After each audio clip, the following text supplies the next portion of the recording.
It's Tuesday. Welcome to the Jaybefaunt channel. I am your host, JamesBFauntleroy. So good to see all of you here this beautiful Tuesday afternoon. As always, the Jaybefaunt channel is also part of Revolutionary Blackout Network. So you can find me there every single Tuesday at 3 p.m. Eastern Standard Time on Revolutionary Blackout Network. You can find me on the JB Show for Sundays at 1 p.m. Eastern, and on the Savvy and JB Show on Thursdays at 5 p.m. Also, if you guys have not already, you guys can also subscribe to my Substack. You guys can go to jaybefaunt.substack.com. This gives you email notifications whenever I go live, upload clips, or write any articles. Also, if you guys have any questions and you would like to get not an email, but a video response from me, you guys can actually go to qbounty.com/JBFaunt, and I will give you guys a video response there, or I could react to videos that you guys would like for me to react to. So thank you very much there. If you guys have not already, go ahead, like, share, and subscribe for the deliciousness. That's what we're here for. So thank you so very much to all the people who have subscribed so far. And please check to make sure you're still subscribed just in case. But I have a feeling that you are. Oh, I wanted to say this. I have something that's pretty nice to say.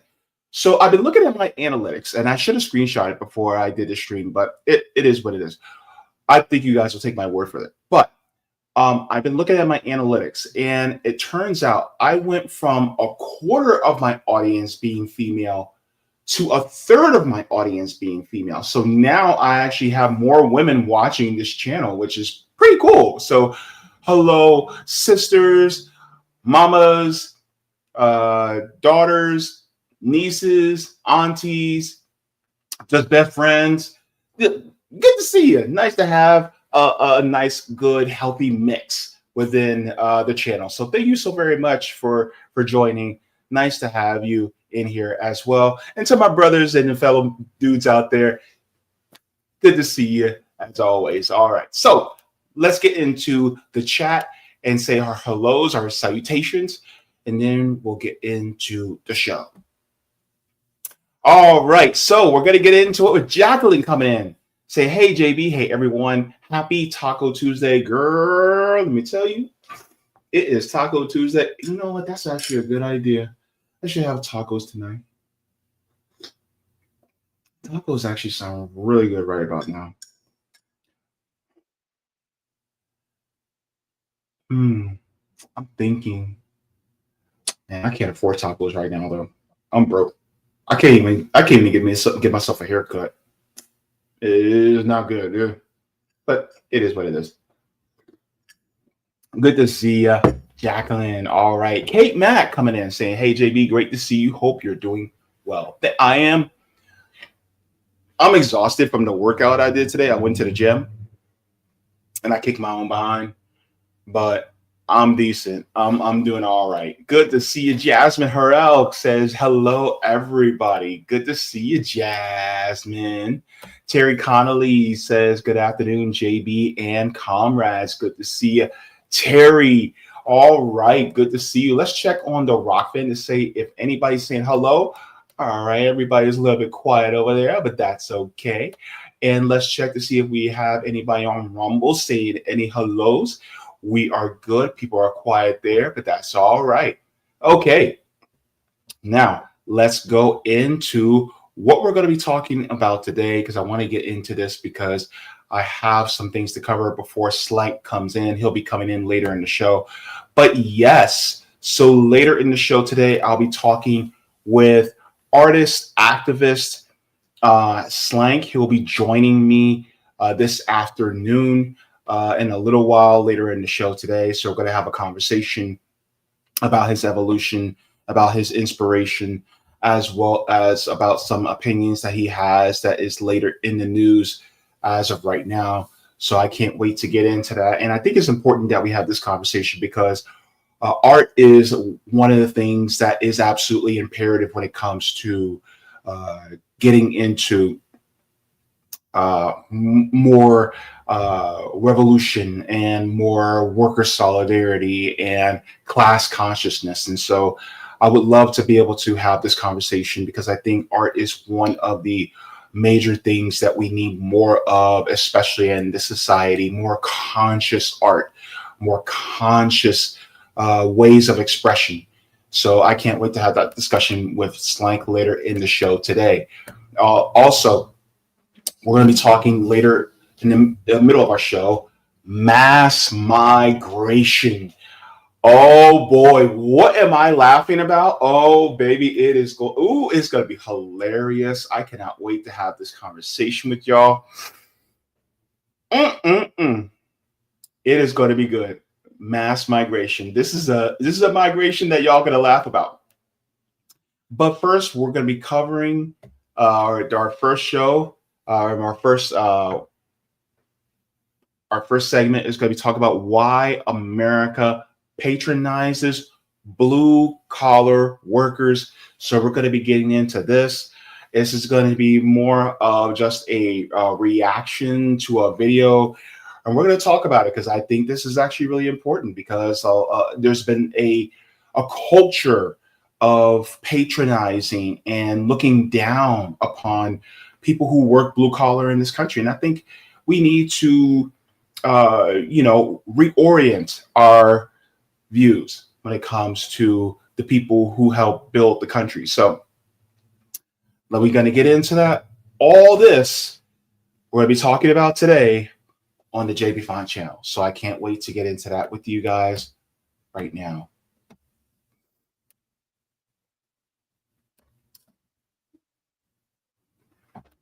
So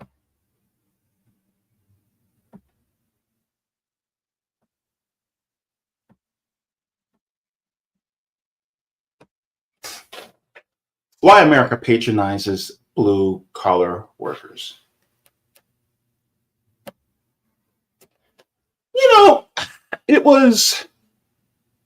I was 16 years old. Actually, it was right before I was 16. I was 15 and I was in my sophomore year in high school. And I was sick and tired of high school. I, got picked on a lot. I got bullied a lot. And so I was given a proposition one day when I was in class. I don't remember what class it was.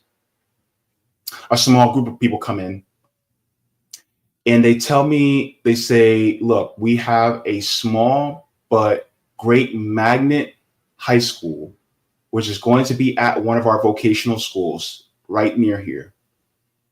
And in that vocational school, what we're going to do is we're going to teach you your elective will be whatever trade that you want to go into. And then you'll just do your basic English, math, history, and science. And you'll go out into the field once you graduate because you'll be certified in that particular industry straight out of high school. And if you want to go to college right afterwards, you can go to college, but you have that under your belt already. And I was like, sign me up. So what did I do? Signed up for this school. It was called Career Academy High School. It was located at Mid-Florida Tech, not too far from here. And so I went into Mid-Florida Tech in Career Academy High School. And you had to get interviewed before you can get accepted. And so I was interviewed. Mind you, I was a C student. I barely passed. Part of it was because I was a very despondent, depressed teenager. But once I went there, it was kind of like being in college because you were there with kids who chose to be there, not because they had to be there because it was a public school. So yes, in a sense, it was a public school, but it was a public school that got to pick and choose its students. But it was a magnet high school. And so I went there and I studied commercial foods and culinary arts as my elective. And so I did 18, well, not 18 months. I did 3 semesters commercial foods and culinary arts. It was a 4-semester course. I finished it in 3 semesters. And the interesting part about it is that after that, I went into the industry and I became a cook. So I went from just working in fast food. Then once I finished my culinary arts certification, then I went into the industry and I became a cook. I became a line cook. I went from a line cook to being a trainer. And then when I went from a trainer, then I followed a friend to work for a large, dinner show doing, mass production cooking, because he wanted me to be under him and potentially become the assistant kitchen manager. But that fell apart. But then I got sick and got on dialysis. But needless to say, I was in the industry for a few years. And in a sense, I was also a blue collar worker. And in being a blue collar worker, you don't get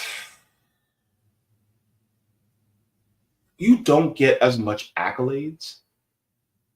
You don't get people as impressed with you as if you go, well, I went to college and I went for IT, or I went for communications, or I went for law, or I went to medical school, or, it just doesn't, you don't get the same type of, oh, nice. You get, oh, okay. And that's because there is a issue within our system that looks down upon people who are seemingly less educated in the intellectual vocations or the intellectual disciplines within our nation. And so shout out to Roger Meadows for sending me this video, because when I saw this, it reminds me of my years as a line cook and being, as a cook in a dinner show. And how, yeah, even though we don't have the formal college education, we still matter. And this is why I don't call workers essential workers. I call them foundational workers, because without them, this country would collapse. And a lot of blue collar, well, no, all blue collar workers are also foundational workers, because without them, this country would collapse. So I want to share this video, and I'll be doing a reaction to it. But I think it is a really good video to react to and to really give my commentary on. And I just want to give a shout out to this guy for this video. His name is Damon Cassidy. So his video is Why Society Looks Down on Blue Collar Workers. And I honestly think that he actually did a really good job on this. And there's a lot of things that he said that really resonated with me as somebody who was a worker. So let's begin. According to Deloitte, American manufacturing could face over 2 million unfilled jobs by 2030, with shortages of builders and plumbers already exceeding 500,000. Yet 76% of high school students pursue college not for better opportunities, but to avoid the stigma around vocational schooling, raising the question, how did the backbone of our nation become so dismissed by society? Throughout the Industrial Revolution, advancements in manufacturing, transportation, and technology transformed the United States from a farming-based economy into an industrialized powerhouse, redefining the nation's economic landscape and laying the groundwork for an emerging working class. As industrialization progressed, the growing demand for specialized skills prompted higher education to shift towards practical fields like agriculture, engineering, and mechanical arts. While these changes broadened access to education, college still remained out of reach for most working-class families, who instead relied on hard work and sacrifice to achieve their vision of success. However, for those who could afford a degree, This new focus positioned them for managerial and administrative roles, establishing a hierarchical divide that continues to influence the perception of how labor is valued today. As the nation's economy expanded, American author Horatio Alger popularized the idea that individuals could escape poverty through hard work and perseverance, selling well over 20 million copies of his novels. In his most famous work, Ragged Dick, a relentless bootblack squanders his earnings on gambling and drinking until a wealthy benefactor offers him a transformative opportunity, a new suit, and a job in accounting room, where he adopts the name Richard Hunter, Esquire, symbolizing the perceived link between appearance, occupation, and upward mobility. This new ideal influenced workplace culture, where detachable white collars became a practical symbol of status, ensuring a clean, starched appearance while separating managerial and administrative workers from factory laborers. By the 1920s, mass production made collared work shirts more affordable, and marketing campaigns like the Guaranteed Work Shirt emphasized practicality and durability, offering shirts in two colors, blue and gray. Newspapers soon adopted these distinctions, coining the terms blue collar and white collar to reflect the growing divide between manual labor and office-based occupations. However, even as the social stigma against blue-collar workers began to take root, their contributions remained central to the nation's industrial strength. So we're going to stop there because I think this is something that a lot of people didn't realize. Like, this is good education because it's the difference. So, like, why do we call blue collars blue collar and why do we call white collars white collar? And for instance, like we'll talk about like white collar crime, right? And a lot of times white collar crime is really just corporate financial crime, right? But it's the people who wear the white collars, who wear the suits and ties, and they go to work in an office. That's white collar. Whereas blue collar is the people who sometimes you'll see them like the mechanics at a auto repair shop, right? You know, you'll see them, especially like in their jumpsuits, you know, with the blue collar, or you'll see them where, you know, the shirts with the blue collar with the blue name tag, and they have their name, you know, stitched there or embroidered there, right? That's also the blue collar, right? Those are the manual labor, the people that do like handyman work, the people that do electrician work, the people who are masons and metal workers, sheet metal workers, and people who do you know, woodworking, things like that. So it just goes to show like the difference between them, and it's a difference really between more the manual labor and the professional managerial class, and how that divide was there visibly just through the articles of clothing that you wore on the work site. And so they always had to have a delineation, a difference between the workers and the people who were overseers. And here's the crazy part. Back in the day, before there was blue and white collar, there was brown skin and white skin. So you had the delineation between who was above who by skin color. But now we don't have that anymore. So you got to know who's between a worker and the person who is above them. So now you have to do it by clothing instead of skin color. See where I'm going here? History may not repeat itself, but it damn sure rhymes. Exactly. So this is another reason why I wanted to do this, because, of course, he's making a lot of great points, but I also want to give this from a Black perspective as well, because a lot of times we don't hear this from a Black left perspective. And so this is why I felt it necessary to react to this. But he's also making a lot of great points, and he's covering the history about this. But just to go from a Black perspective, we also had delineation between the working class and the managerial class, because of the overseers on plantations were largely what? White. So therefore, that's how you knew who was at the top and who was at the bottom, by the skin color.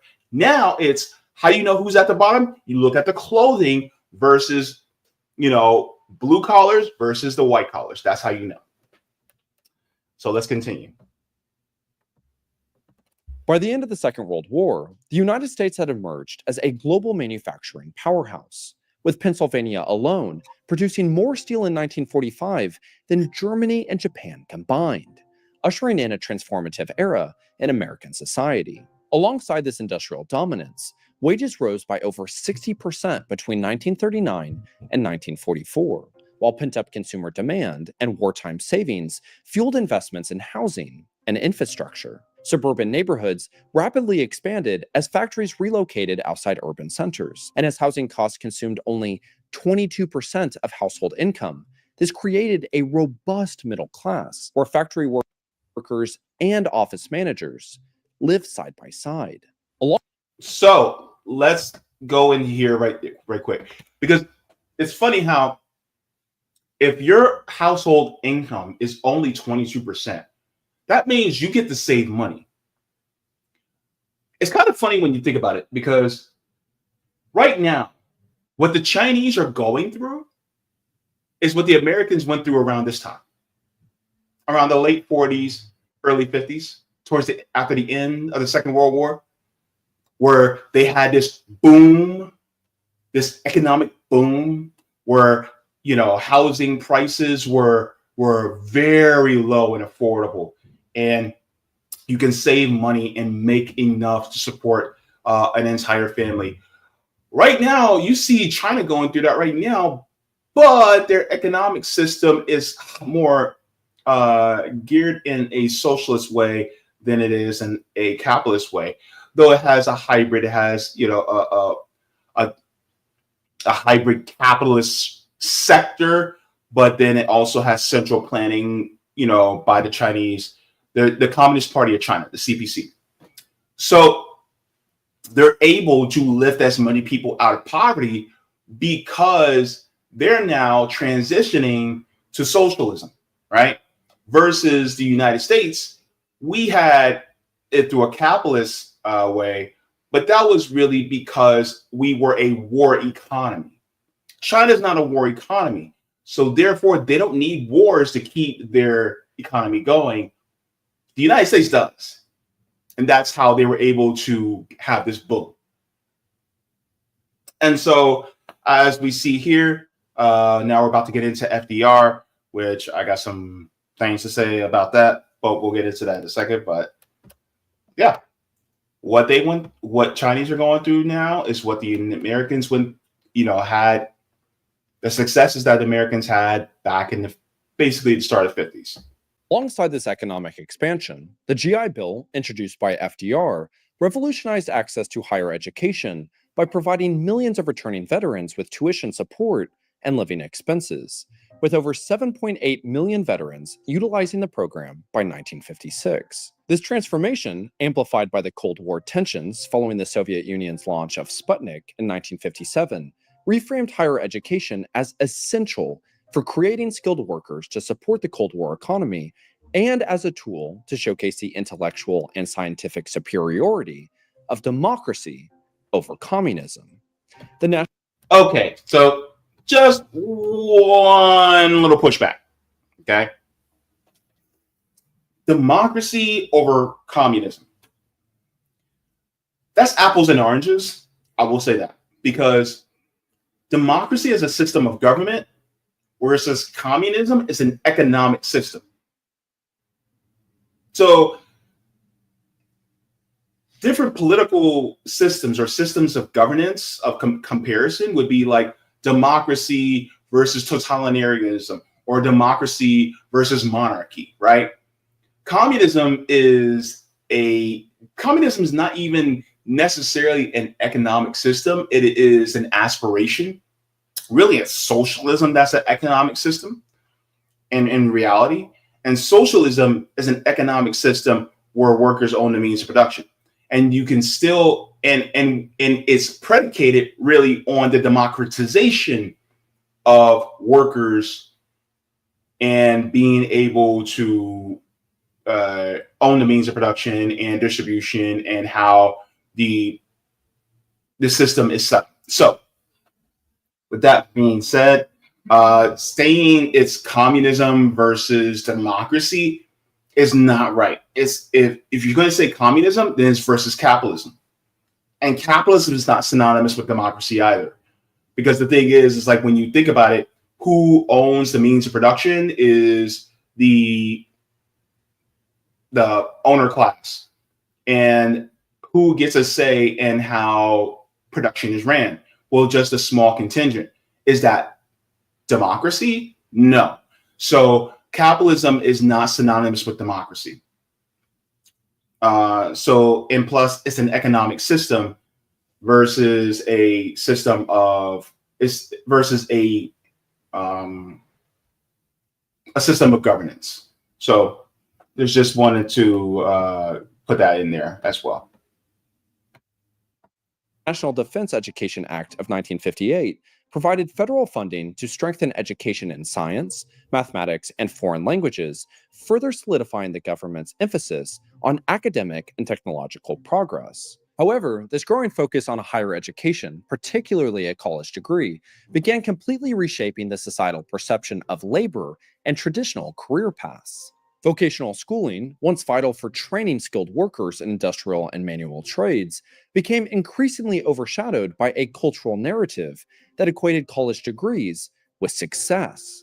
Blue-collar workers, once respected for their essential contributions, were now viewed as intellectually inferior to their white-collar counterparts, eroding the dignity of their labor and deterring younger generations from pursuing trade careers. However, even as societal perceptions increasingly favored white-collar careers, many U.S. companies still remain committed to investing in their workforce through strategies centered on vertical integration and internal mobility.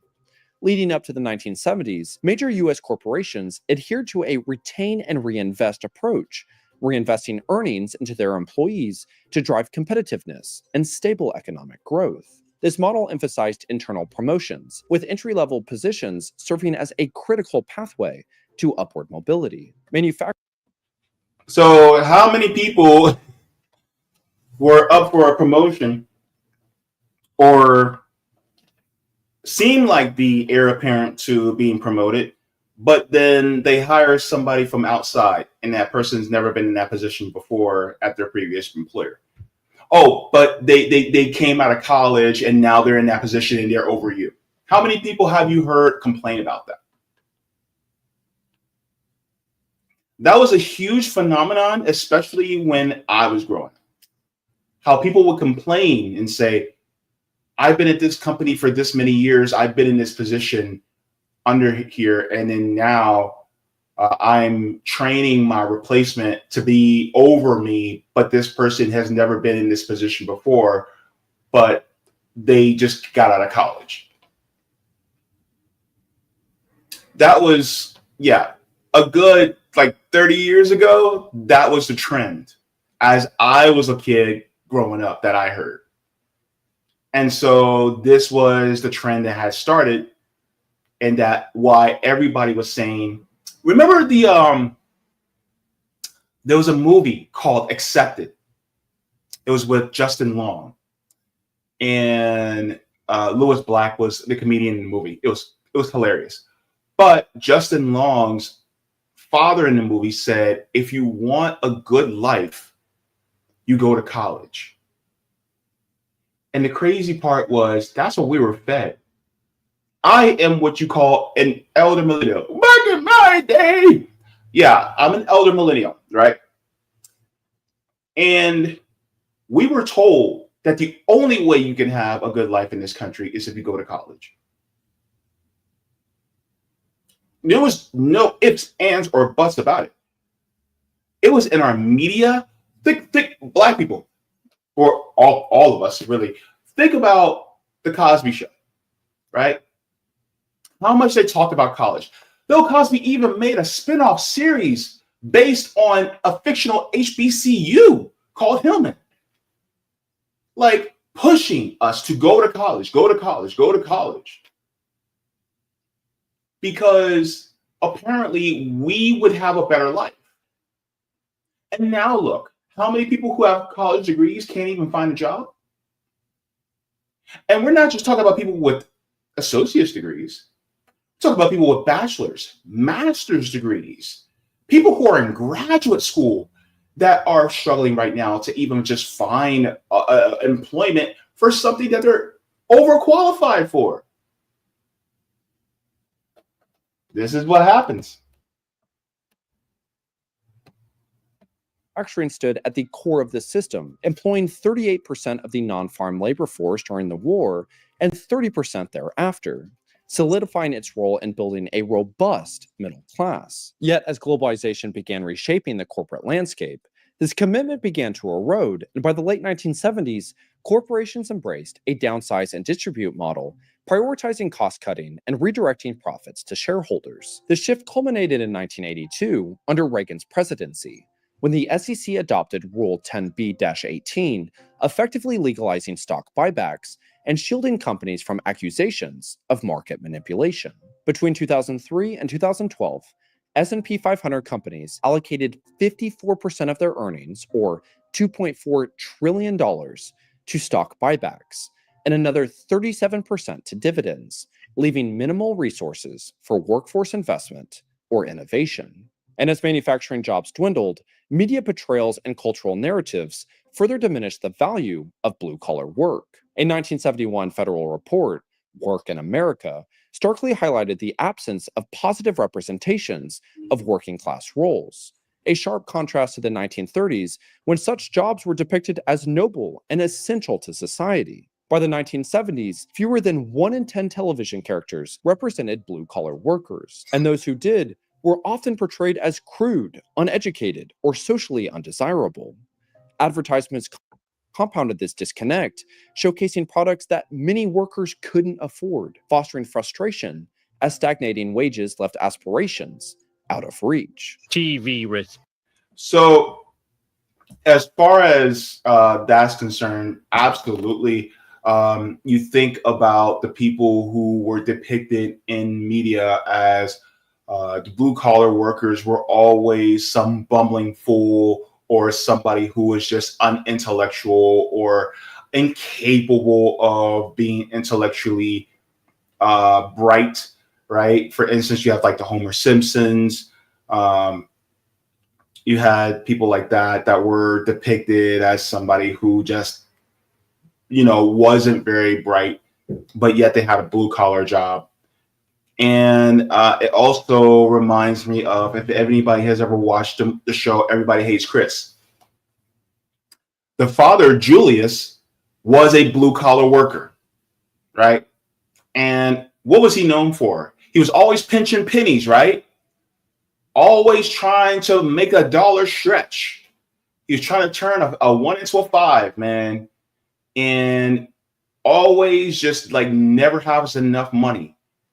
Because they lived. I think they live in the show. I think it was in Bed-Stuy or Brooklyn.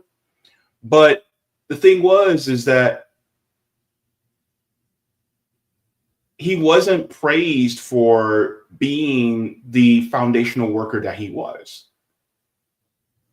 and so that thought of, oh man, this person does this. This is what keeps this country running.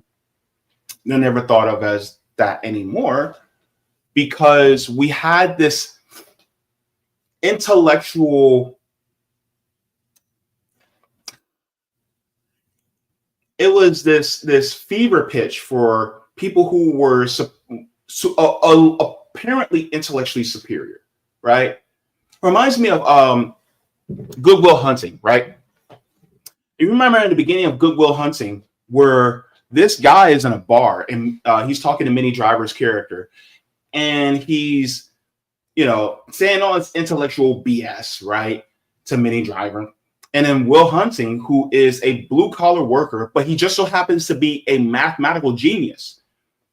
He schools the intellectual on all the different things that he was talking about. And I think that was talking about economics, basically, post Cold War era economics. And the funny part was, despite me not having a college education, everything that Will Hunting was saying, I actually understood everything. Crazy. I understood it all. I don't have a college education. But the thing is that ultimately he said, all you had to do was pay $1.50 in late fees at the local library and read all this stuff, and you'd be able to educate yourself. So it wasn't really. So what we know is that it's not that people who are blue collar have the inability to be intellectual. They don't have the inability to be smart. The thing is that we have a system that was downplaying the brilliance and the tenacity and the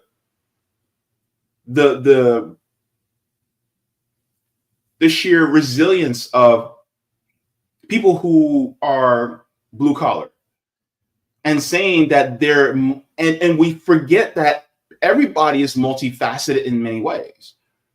And so this is the problem that we have within this country now, is that and now this is why we have more of a blowback. It's like we went so far in the direction of being overly focused on intellectualism, and I put it in air quotes because it's more of a pseudo-intellectualism. And we went so far into that direction that now we're swinging way in the opposite direction, where we go anti-intellectualism. And this is why the right has claimed to this and said, oh, well, we're going to cling to the anti-intellectualism and just a working man, right? And so now, unfortunately, a lot of the working man is realizing that they're being screwed over by the right, the GOP, people like the Donald Trumps. Some of them are starting to wake up now. And the thing is like, we're demonizing people who didn't go to college. And the funny part is the people who are becoming the paragons of anti-intellectualism and screwing over the people who are actual blue-collar workers, they're the pseudo-intellectuals. Donald Trump went to an Ivy League school. A lot of these people on Fox News went to, private schools and Ivy League schools. A lot of these people are the pseudo-intellectuals that a lot of people who are GOP voters and MAGA voters, they're the same ones that they hate against, but they don't realize that they're being fooled by the people who are the pseudo-intellectuals. And I say pseudo-intellectuals, and they also exist in the Democratic Party too, because they're the same ones that'll look down their nose at blue-collar workers, whereas the people who are on the right, who are pseudo-intellectuals, they still look down their nose at blue-collar workers, but they pretend that they don't, just so that the blue-collar workers will stay on their side. See what I mean? And this is why there has to be an appeal to real intellectualism, but not in a way that looks down, but we see the people who are blue collar as our equals. We see them as we have solidarity with them. And we give grace to those who do not know, and then we assist them into knowing. And they also help us because we realize there's a lot that we don't know, and there's maybe some mechanical some mechanical things that we may not know, or some procedural things as far as, fixing things that we may not know, or just, school of the hard knocks, things that we just don't know. The street smarts, it's the street smarts versus the book smarts. And it's like the book smarts isn't better than the street smarts, and the street smarts aren't better than the book smarts. It's that you have to realize that you're both on the same level. You're both equally necessary, and then each can learn from each other. See what I mean? The problem is that one is pitted against another. And I think that's one of the biggest issues that we have, is that we're taught to look down upon those who are the blue collars, because maybe they're not as eloquent as those of us who may have went to college are. That doesn't mean that they're less intelligent. We can still learn a ton from them. But the problem is we're constantly being told by either one party or the other, oh, you can't learn from those people. And you can't be around those people. And you can't have solidarity. And this is a way to keep the working classes divided, because the white collar workers and the blue collar workers are both working class. That's the thing that they don't want you to know. That both, if they were to unite, oh no. It's a system of division. Bex me. Uh-oh. I can't play that because Fox will come after me. Okay. Razow points out that the American working man has lost relative class status with the growth of higher education. All blue-collar workers, skilled or not, have been denigrated so badly, so harshly, that their jobs have become a last resort instead of decent, respected careers. Fathers hesitate and even apologize for their occupation instead of holding it up as an aspiration for their own sons. So this part right here is also really interesting too. I want to stop here for a second too, because here's the thing, is that this is also a status that used to be revered. And now that it is not, it's a lot of people, particularly working men, that feel like they are no longer worthy because they don't wear a white collar, because they don't take a briefcase to work, because they are seen as not as smart, right? I can't tell you, and this has happened in the Black community. Those of you who are Black know. Think about a lot of the TV shows and a lot of the movies that we have seen where Black people were largely working class back in the day in these TV shows and movies, and then they became more and more and more white collar and more white collar and more white collar. Think about it. Think about it. Think about where James from Good Times was a blue collar worker. Then we went from blue collar to owner, the Jeffersons, right?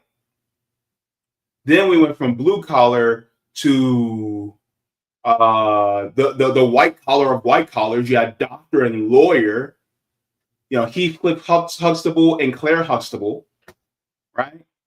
Then you go from white collar to owners and millionaires, where you had a college professor that was Vivian Banks, and then Philip Banks was a lawyer, and then he turned into a judge, right? And they were millionaires, right? So they were rich. They were probably the top 10%, right? And so it goes to show that even in the Black community, it kept going up and up and up. And you know what is funny?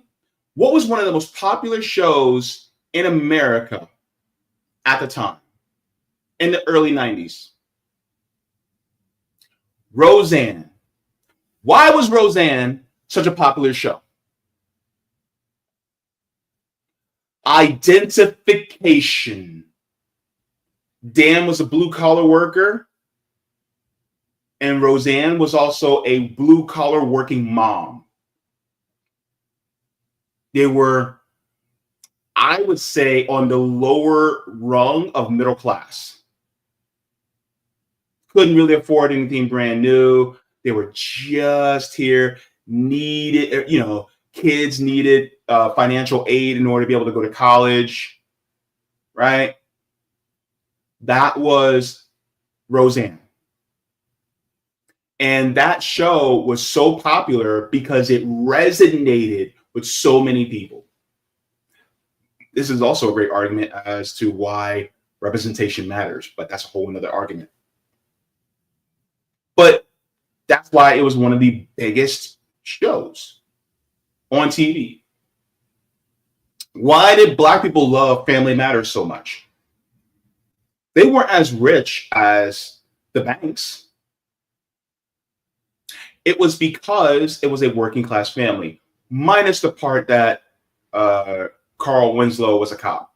Like, we still don't fuck with that. But the point is that it was a middle class family in Chicago. And remember that one episode where Carl Winslow found out that he couldn't get a loan to send Laura to college? Remember that? So even he didn't have enough money to send Laura to the college that she actually wanted to go because they were middle class.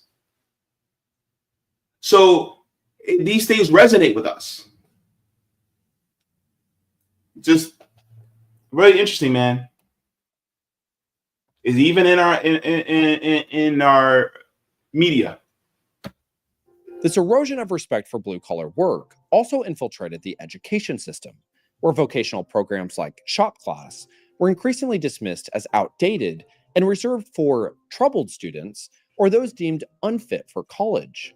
This shift gained momentum with the 1983 A Nation at Risk report, which warned of a rising tide of mediocrity in public education and prioritized academic reforms over technical training. Simultaneously, the decline of labor unions further dismantled blue-collar job security and career pathways. Once representing over 30% of the private workforce, union membership fell steadily as corporations and policymakers undermined collective bargaining rights. Specifically in 1981, as the Reagan administration fired 11,000 striking air traffic controllers and then banned them from federal service for life, sending a national message that resulted in eroding wages, benefits, and critical infrastructure like apprenticeships. Between 2003 and 2013, apprenticeship programs have declined by 40%, hindered by their association with unionized industries like construction. As systemic shifts diminished opportunities for vocational and blue-collar careers, the broader economic landscape compounded these challenges. The national decline of manufacturing stripped away a cornerstone of middle-class stability, with nearly 6 million U.S. manufacturing jobs disappearing between 2000 and 2010. So we got to talk about NAFTA, right? The North American Free Trade Agreement. And NAFTA, really, the implementation of it tore apart really the manufacturing hub in our country, because they essentially sent our jobs overseas to other countries in order to be able to save money, so that our nation wouldn't be able to so these corporations wouldn't have to pay foundational workers for producing goods in this country. So that also was a huge hit. So not only culturally were people who are blue collar looked down upon, but also materially, it also hit blue collar workers hard. So now culturally, I'm gonna be real. Let me use my hood language. Right? Or not even hood language. That I shouldn't say it like that. I'm going to use African American vernacular. So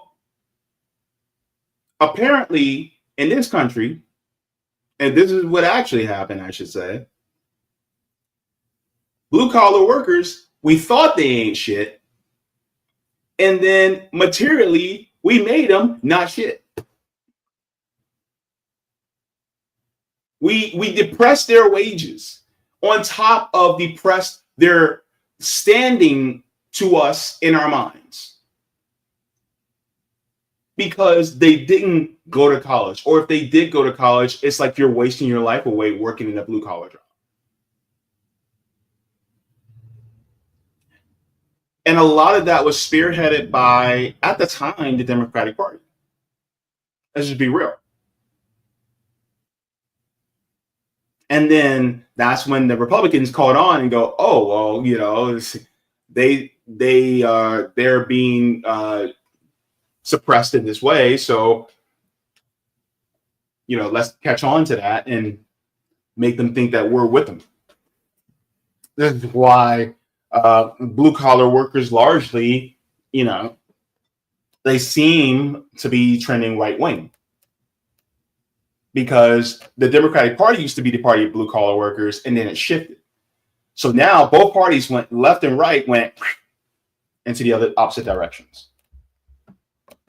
Manufacturing share of GDP also fell from 27% in 1965 to just 12% by 2010, reflecting systemic neglect. Meanwhile, the 2008 financial crisis, centered around the housing market, further disrupted any recovery efforts. From 2010 to 2020, new construction rates lagged behind population growth, resulting in a shortage of 1.5 million homes and over 500,000 construction workers.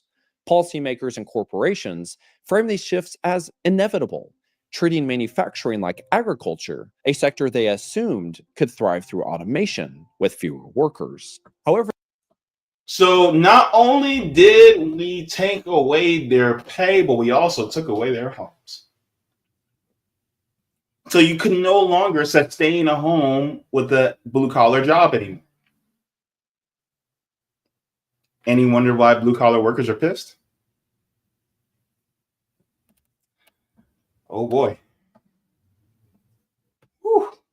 This view underestimated manufacturing's critical role in sustaining middle-class incomes and economic mobility. For example, Germany demonstrated that high wages and robust public policies can maintain a competitive manufacturing sector. By contrast, the US pursued cost-cutting strategies and embraced globalization, paving the way for China's rise as a manufacturing superpower. Between 2000 and 2011, China's share of global manufacturing output rose from 5.7% to 19.8%, surpassing the United States and cementing its dominance. And as the median age of American homes is now exceeding 40 years and labor shortages worsening across trade industries, the nation faces compounding consequences to decades of neglect towards vocational pathways. This challenge is further intensified by an aging labor force, as more than 1 in 5 construction workers are now 55 years or older, with the retirement signaling not only a loss of workers, but also irreplaceable expertise that industries depend on to train the next generation. And at the same time, cultural stigmas and educational priorities have steered younger generations away from trade careers, where 61% of Gen Z report that their parents never discussed vocational schooling or actively discouraged it, while schools have prioritized funneling students into 4-year degree programs, largely ignoring the opportunities vocational training offers. So let's stop there, because I think it's important. So this is what I've said before. There is an oversaturation of college degrees and an undersaturation of vocational work. And because of that, now the industries that we need in order to keep our country running on a material level is suppressed. This is why our infrastructure gets a grade of D, or I think it's C now, maybe, but at the time it was a grade of D, because we just don't have the people to keep our infrastructure up, because they're not going to vocational school for it. They're not learning these fundamental tangible skills that we need in order to continue to keep our infrastructure in place and up to par. And then on top of it, they did this with us, right? I think they also did this with Gen X too. Or they started at least with Gen X. Well, if you really want to get a good life, you have to go to college. They ramped it up with my generation, with millennials, also known as Gen Y. Gen Z, we continued it. And here's what my thing is. If you are Gen Z, if you're under the age of 34-ish, let's say 34. My thing I want to say to you is college is not for everybody. If you feel that you could do better by working with your hands, do it. Do it. If you feel like college is not for me at this moment, fine. Vocational schools are there to accept you. Now, do you still have to spend money for vocational schools? Yes. Is it as expensive as college? No. So if you want to go to college if you want to go to vocational school to get your CDL, if you want to get a forklift driver's license, if you want to go to be a welder, if you want to go working in auto tech, auto body, if you want to work in plumbing, or you can work as a mason, working with stone and cement. You can be a carpenter. We need carpenters, electricians, right? There's so many different types of industries that are absolutely necessary. And also, I want to say this. Do not allow your gender to dictate which industry you go into. So, if you're a man and you want to go into nursing, by golly, go into nursing. If you're a woman and you want to be a carpenter, then by golly, go into carpentry.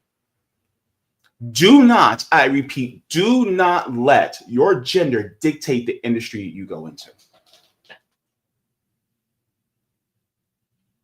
Because that's a whole other thing that we need to talk about.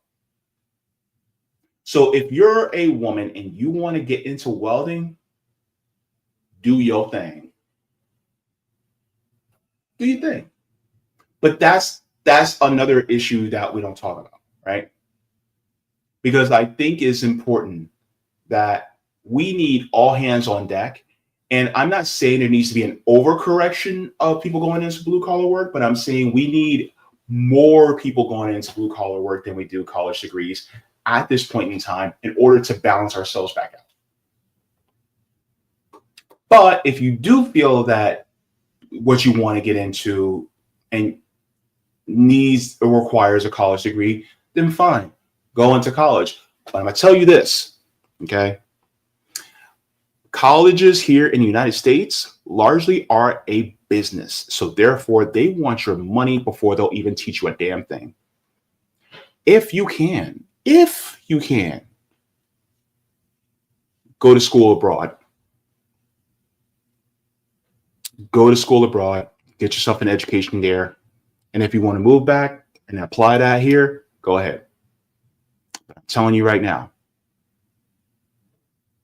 the education system here has been taken over by corporate interests. So that's what I'll say to you there. So I'm not going to play this entire thing, but I do want to get to a certain point in this, and he makes some really great points, and I want to end with that. So hang on, I think it's right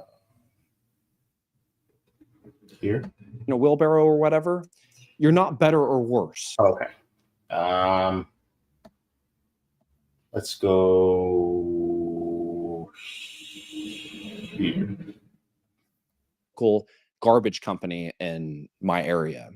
My stepdad is a retired Houston firefighter and a combat firefighter from Iraq. He was the garbage truck driver. So I would go there and I would just throw the trash in, whatever it was that I was doing. The greatest gift that I saw was the disgust that people had when they looked at me. And I realized this is not how life should be. Because of the job that I'm doing does not make me better or less than somebody else.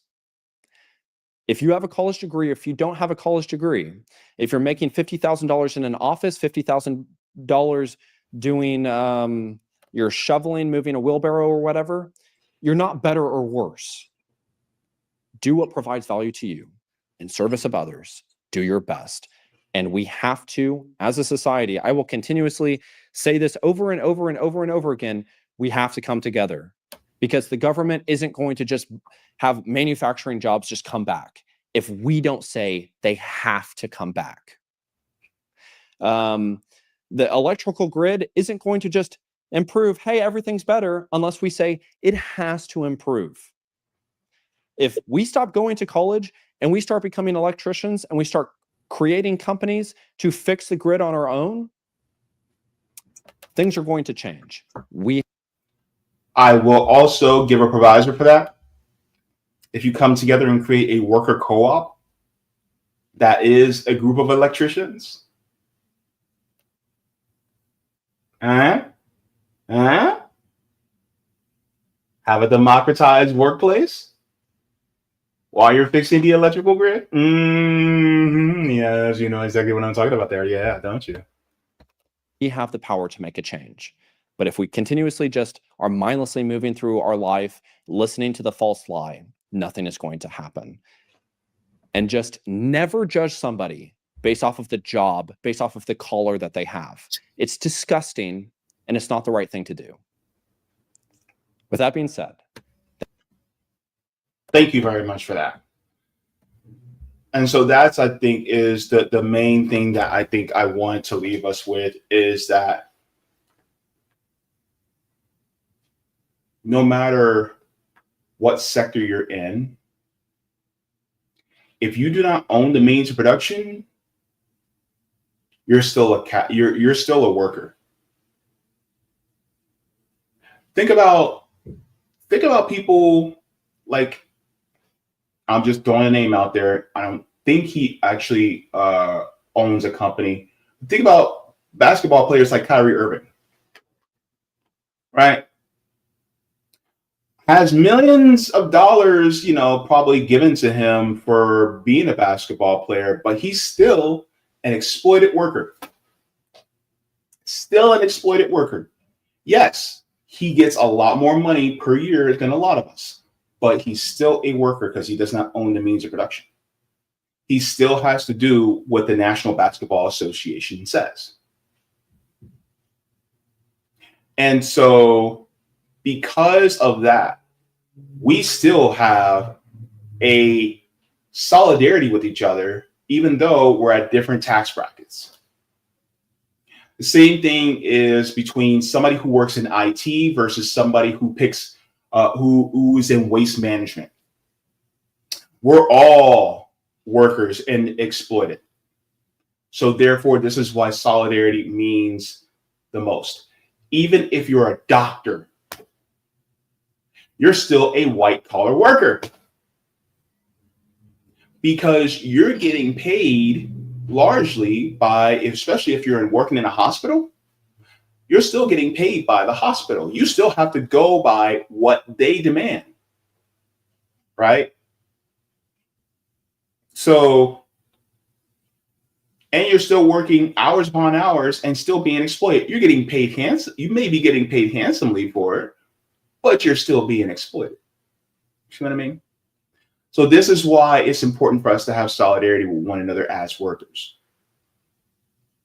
And I think this also needs to happen, especially those of us in the Black community, because we have a culture of us looking down, and this also happened in our music, right? Right? All this music about, oh yeah, I'm better than everybody else because I got all this money, and I sit in boardrooms and I wear all these suits and blah, blah, blah. Like, I keep thinking about the song by Beyonce, Upgrade You. Right? And I think about all the videos that Diddy did where he was like on private jets and stuff, talking about how he was better than everybody else. We got to leave that. That doesn't serve us well. And so have more solidarity and look with kind and compassionate eyes upon all of your fellow workers. Because ultimately, we all are one and we all need each other. I think that's the point that I think needed to be made here. So, workers of the world, unite.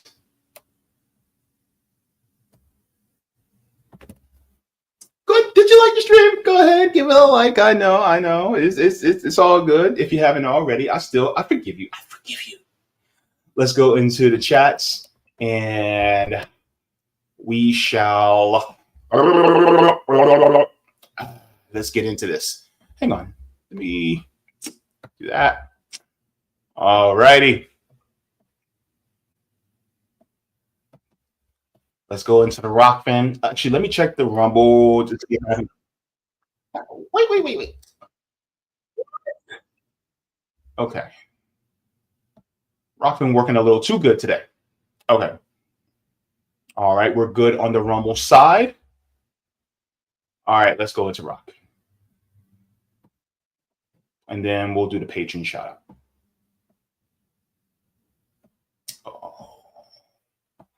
All right. Let's get into the rock fan. Thank you for the tip, Mr. Roger. He said, JB, just finished watching my governor give the state of the state address. I know this forum people are all about what's happening in foreign policy and in DC, but the politics and governance of your state has a more direct, profound, and immediate impact in our lives than what Donald Trump will do. Your state of the states are happening now. I suggest you all find out what your governor has in store for you after show. Look, I'm going to be honest with you. I am afraid to look at it, Roger. I'm going to tell you why. Because Ron DeSantis is the governor of my state. And plus, I just feel disgusted looking at his ugly mug. But anyways, yeah, I know, I got to look at it. I don't feel like looking at Ron DeSantis' ugly mug. Do I have to? Jesus. I know you're right. I just hate that you're right.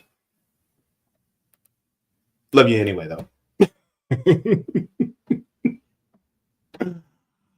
All right, Dave Burt, thank you so very much. And thank you for thanking me. And I thank you for thanking me for thanking me. Says, love the range of stuff that JB covers. Oh, thank you. Roger says, blue collar gets the last laugh because white collar depends on you being employed to get paid. Blue collar, well, you ain't working right now, but who you going to call when your pipes burst? Your car needs fixing. Roger says, electricity went out, auto body work, carpentry work for a new shelf or to fix your furniture, home repair or improvement of any kind, or run some internet lines. You're going to call the WC guy. Tax-free money on the side, baby. If you see, let's see if you can invite Damon on. Damon. I don't know. Get Damon regarding Cosby. It's deeper than Jay. Remember, there was this debate in our community if Cosby's putting forth something unrealistic. Lawyer Dr. Parents, I always understood he was putting something aspirational. However, let me hip you onto something. Cosby was a frequent guest on a show called Like It Is with Gil Noble that aired on ABC Sunday mornings from 1969 to 2003, where they talked about various issues in our community. And one of the episodes where Cosby was on, he was telling a story about when he was in high school and looking at going to college, and his guidance counselor saw that he wasn't doing so hot in academia to get into college. His counselor suggested maybe you want to consider auto mechanics would be the way to go. He saw that as an insult to his intelligence and thought, I'm going to prove you wrong. Why was this stigma there? Because our ancestors who were alive in the first half of the 20th century had nothing but third, fourth, and fifth grade educations, but they did things with their hands, and they've always encouraged their children to not be ignorant like them and get yourself an education. That's also very true. This was Clarence Thomas' story with his dad as well, or granddad, I forgot. So this is where it started with our community. Good times, James Evans said he did not want them marrying no grease monkey mechanic. He wanted something better for his daughter. JB, I know that Hedges did an article about the neoliberal era did not start with Bill, but actually started with Carter. Yeah, Jimmy Carter. He says, here's a link to share with your chat of a union guy who was in high school when Carter was president. So it's not just a Hedges criticism of academia standpoint, but from an actual on the ground blue collar guy. Oh, Damon Cassidy, not that thing. Oh, okay. Okay. Thank you so very much for this tip on Rockfin as well, Dave Burt. Appreciate it. Thank you so very much. I'll share this link into. All right, so share that.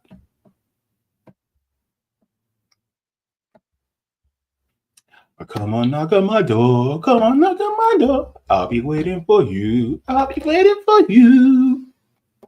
Three's company too. Sorry, hang on.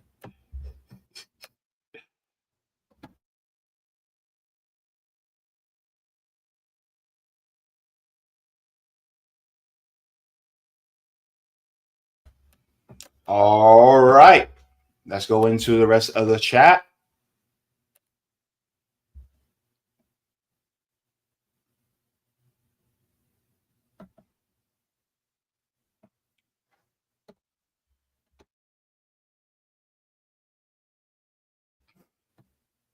All right, we get a hi from Cheetah. Thank you so very much. Radical Education says Americans are anti-intellectual while also being incredibly elitist, classist, and disregard opinions from those who haven't gone through the educational paths that are approved. I agree, unfortunately. And I'm pretty sure there's a lot of people who look at me and go, well, you didn't go to college. You don't have any accolades to speak of. So therefore, why should we listen to you? And it's like, does that necessarily mean that I'm wrong or that I'm not intelligent enough to present a good argument? So yeah, and you know what's funny part is because the way I speak, some people assume that I've been to college, that I've went to college, that I've graduated from college, when in reality I have not. And that's the funny part, is that a lot of people will automatically assume that I had been to college. Oh my God, you're so well spoken. Okay. John H says there's a false belief that IQ tests measure intelligence. Did you know I got a 94 on the IQ test? I have an IQ of 94. Mm-hmm. That's like right at average. I think it's like right close to like the beginning of average. Mm-hmm. Yep. Corbett Ravenscraft says, I'm in the process of trying to find a piece of land to lease to start a farming in the Eugene, Oregon area. Well, I wish you well. I hope you find something that is less than what you plan on spending so you can save a little bit of money and, hit the ground running. Jacqueline says, how long does everyone give it before the U.S. ban? Oh, okay. I'll save that for the next segment. I'll say that for the next segment too. Teresa says, I used to admire FDR until I found out a lot of his programs excluded certain races. Absolutely, he did. A lot of us Black people, Black Americans, we were excluded. And so therefore, we weren't able to get the upward mobility that a lot of white Americans were able and were given. So therefore, when people talk about you need to lift yourself up by your bootstraps, my daddy did all this and blah, blah, blah. It was because FDR helped them. Some of y'all got that generational wealth because of the Homestead Act that was given to them. So they were given land by the United States government, and they were even taught how to farm. So if you guys were given the Homestead Act and given land, Why couldn't we get ours through the reparations that were 40 acres and a mule? Why couldn't we? And here's the funny part. We didn't even need to be taught how to farm because we were the farmers that were actually helping to grow these plantations in the first place. So we didn't even need the education. It was actually would be cheaper to give us the land than to do the Homestead Act. Oh, but people don't want to talk about that.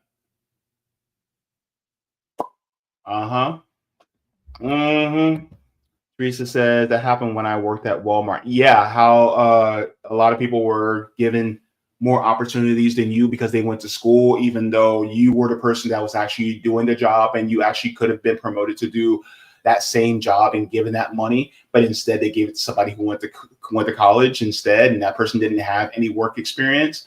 Yeah, that happened to a lot of us. In fact, that actually happened. That happened to me when I was working at a dinner show. This is what happened. So my boss at the time, he was a friend, and so he ended up leaving. And this new guy came in, and he was white passing.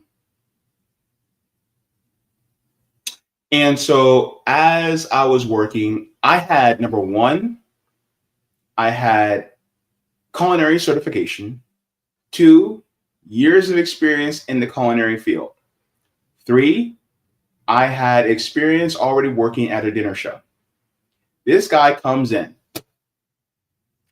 and then within 2 months of my manager leaving, and we get another kitchen manager, within about a couple months, next thing you know, they put him as assistant manager over me.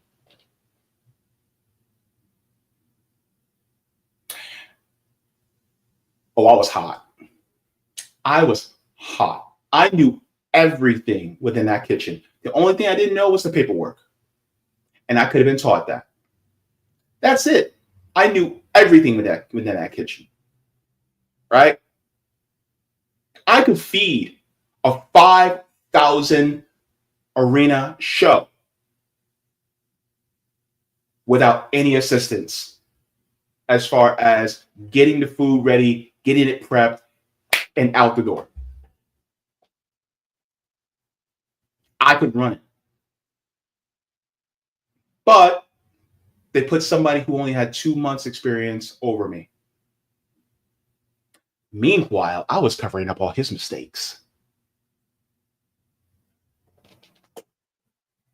And here I am, right? Qualified and went to school for it. And I still got looked over. So yes, I have my own story. Yep. Last time I saw the guy who got promoted over me, he's a manager at Wawa now. And here's the thing. I'm not saying anything bad about him working at Wawa. But my thing is, it's like you went from the food industry to working at a gas station. I actually went to school for that.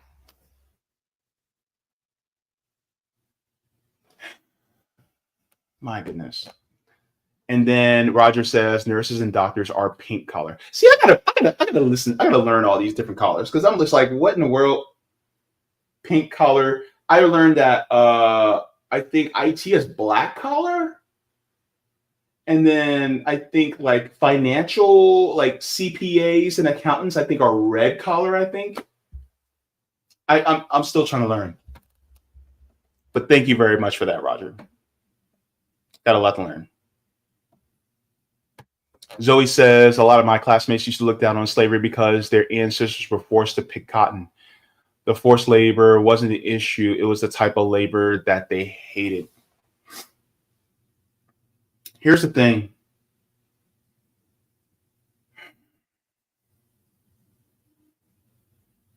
I hate that my ancestors were forced into doing that type of work.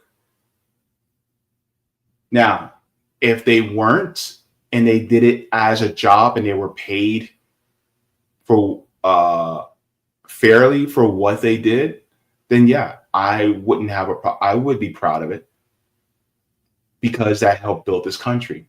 But the problem is that the fact that they were chattel slaves, that is what I have disdain over. But I don't have disdain over the type of work that they did because that was hard work. My problem is that they weren't compensated fairly for it and they were forced into doing it. That's my problem. And so therefore, you know, knowing what I know now, you know, I wouldn't feel ashamed for the type of work. I just feel ashamed that they were forced into doing it. And nobody should be forced into doing any type of work, right?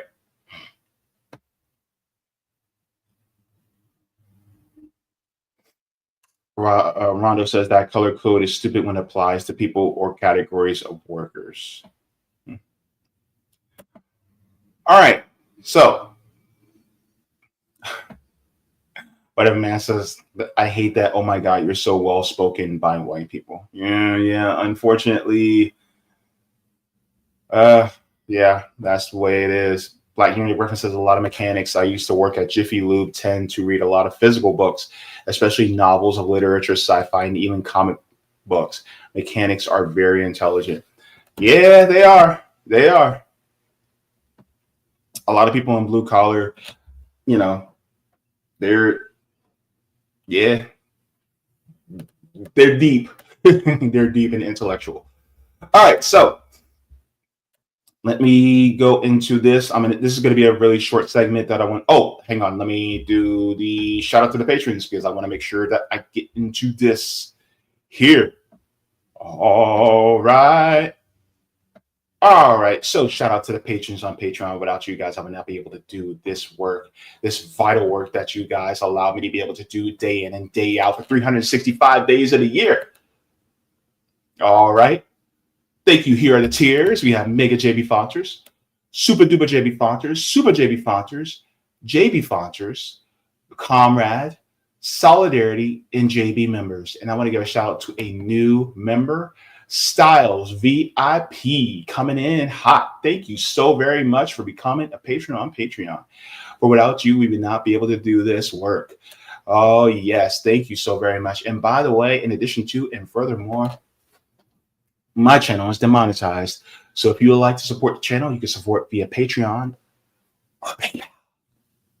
Absolutely.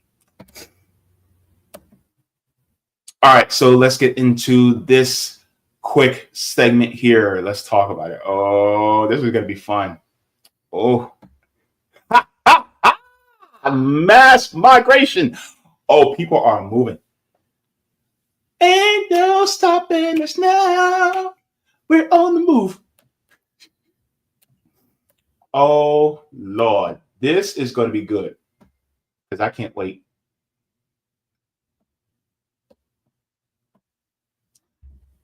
All right. So I'm going to share this really quick because there is a lot of talk going on about this new app. And I just want to share.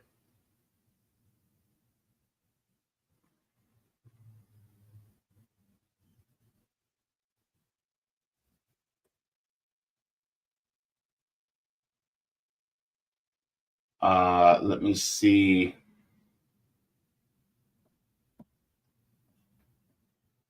I'm just trying to make sure I get my stuff ready. Okay.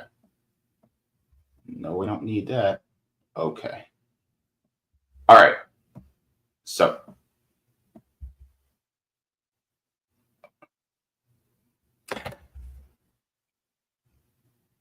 in 5 days, so Tuesday, Wednesday, Thursday, Friday, Saturday, Sunday, Monday, no, 6 days, sorry. In 6 days, TikTok will be banned. And in doing so, there is a lot of buzz going around, like, where do we go? Where do we have a voice? And as we've learned over the last few months, people like Elon Musk and Mark Zuckerberg are licking their chops, right? They're going, ha ha, we're going to get all these new users. They're going to have no choice but to come over here and use our apps, and we're going to get their data. But guess what? They're wrong. They're absolutely wrong. Why? Because the American people said, no, you don't. You ain't getting this data, baby. You know what they said? Okay, so you don't want our data going to China? Well, we're just going to give it. It is hilarious. Let's go. I cannot wait. Look, there is a new app that's millions of people are now downloading. And they are going from TikTok to this new app called Red Note. The actual technical name of it is xiaohongshu. So xiaohongshu is the new app, right? It's also Redbook. So I want to share this really quick clip out of xiaohongshu, and then we'll get into it. So let's go. I am glad to meet you here on Redbook. I am so excited when Mark Zuckerberg gets the news that all of us Americans are not going back to Meta. We're not going to Facebook or Instagram. Our attention, our money-making advertising attention is going to China. That's what Mark Zuckerberg gets. That's what Congress gets. We're not going to make money for Netflix, for Facebook, for Instagram. We are going overseas, and we're going to speak up, and we're going to make our voices heard. Glad to meet you, and this is our protest. Welcome, and let's follow each other. Oh, baby. I can't tell you how many people are doing posts like this. I even did it myself. Because there was a democratization of information sharing that TikTok allowed many people to do. And now that's being stripped away from us by the US government on behalf of corporations, in particular, big tech. So Americans went, no, you're not going to force feed us Meta. You're not going to force feed us any of these other apps like Twitter. And yes, I still call it Twitter. The hell with Elon Musk. I'm just calling it Twitter. I don't give him the X bullshit. No. You're not going to force feed us this. We're doing our own thing. And this is the part about Americans that I actually like. Sometimes Americans get on my nerves when we go, well, we're Americans. We're not going to do this. We're going to go our own way. Once in a while, that actually gets on my nerves. But this is one of those points where I'm like, oh, lovely. Because it means that we're like, no, we value our freedom so much, we're going to go to another country. And we're going to get our freedom over there. Cry to your mama if you want to. And this has been just brilliant. Just excellent. Okay, so I'm going to give you guys some facts about this, and then I'm also going to share some other videos because some people are saying some things. So I want to give you guys this. I hope I can get this guy on my channel just to talk about China one day. He's brilliant, but we'll see. So let me share this really quick with you guys. Here's some factoids about this app. So this is from Andy Borham. He says, even if you can't read Chinese, you might recognize this logo. Why? Because it is the name of the #1 app on the US App Store. xiaohongshu, a Chinese app that is ordinary Americans are downloading en masse in anticipation of TikTok being banned. What is xiaohongshu?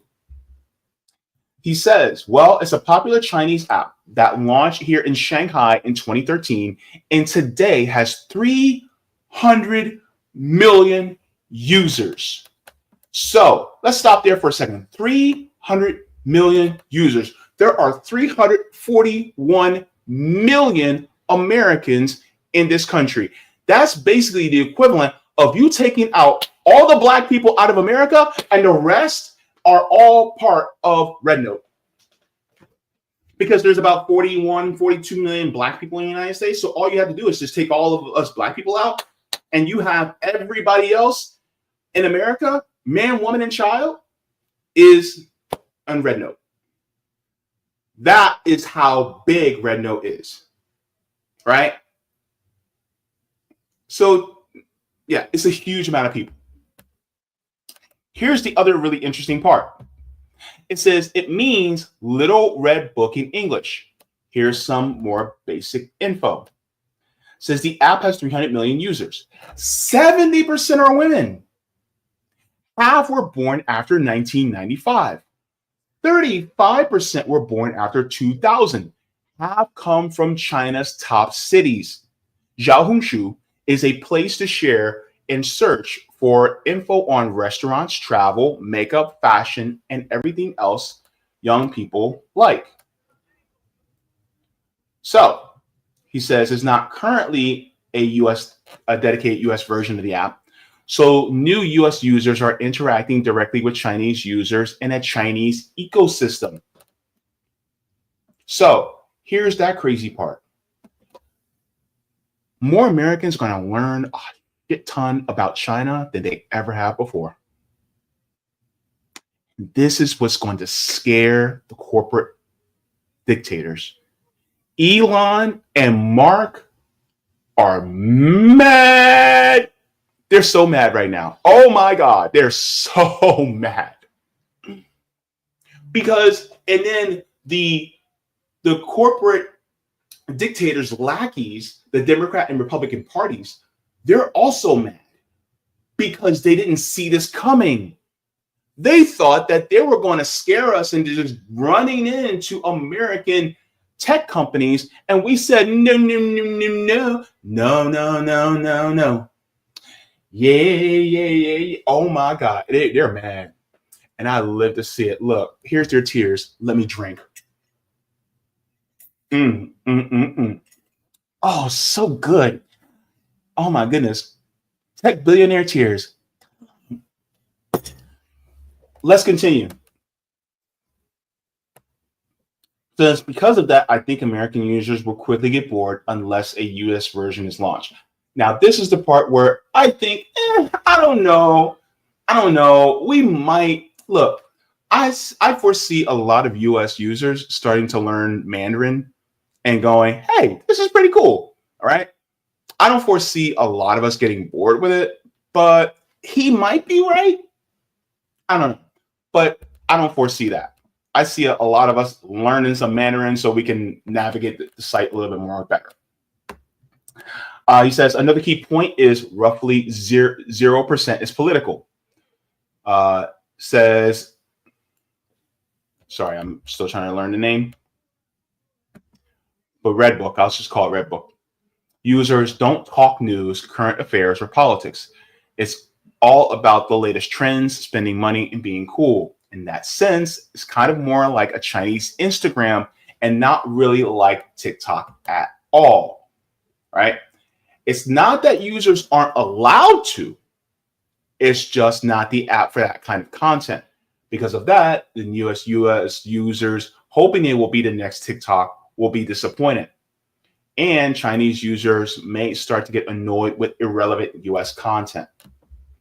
Why did Americans settle on Red Book or Red Note? Well, apparently they were confused by a post that said that the Chinese is the Chinese version of TikTok. It is not. China's TikTok is called Douyin and has the exact same logo. Oops. So this is Douyin. This is China's TikTok. So Red Note and TikTok Red Note and Douyin are completely different. And in fact, Red Note is the competitor to Douyin. Just like TikTok here in the United States is the competitor to Instagram. Says, so the $1 million question, if Red Note keeps getting more and more popular in the US, and that's debatable, Will the party poopers in Washington ban the app as well? And he says, I asked Professor Powell, whose answer was short and sharp. Let's listen to this. But if xiaohongshu does remain popular in the US, and that's questionable, do you think the politicians on Capitol Hill would target it next? Naturally. It's the natural response. This is a cat and mouse process now. But so basically he said, yes, it's going to happen. It's just that they just don't catch on until it's too late. He said, this is pretty interesting.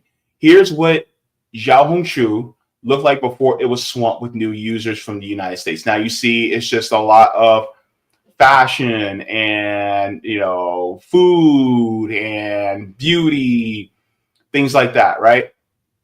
So that's basically what this is, right? But this is before. Now we're going to see an after. It says, and here's what it looks like today, flooded with so-called TikTok refugees from the United States. And you see a lot of Americans. A lot of Americans coming in. And yeah, I'm one of them. So this is going to be very interesting to see how we are now interacting with a lot of Chinese people. It says, what's my prediction? I don't think this U.S. obsession with xiaohongshu will last, especially if TikTok doesn't end up being banned in the United States. Like Professor Powell mentioned, that's still up in the air, and Trump could save TikTok as a pawn in his game with China. Now, let's listen to this. Donald Trump, to his credit, has been open to the possibilities of recognizing that the app is not what the Biden administration claims it to be.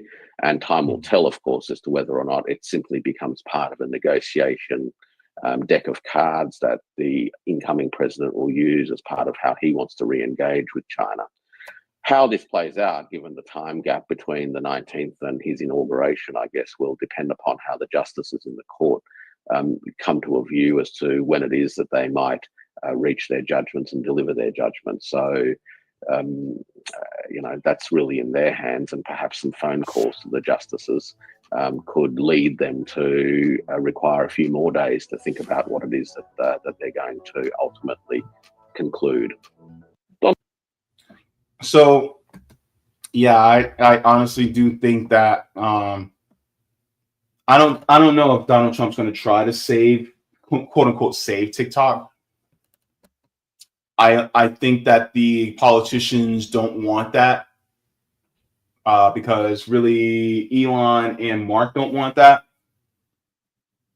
And as far as somebody like Donald Trump, I think that Donald Trump is really a lackey of Elon now, because Elon has given him so much money. And so Elon and Mark, they're going to want the bill always comes due.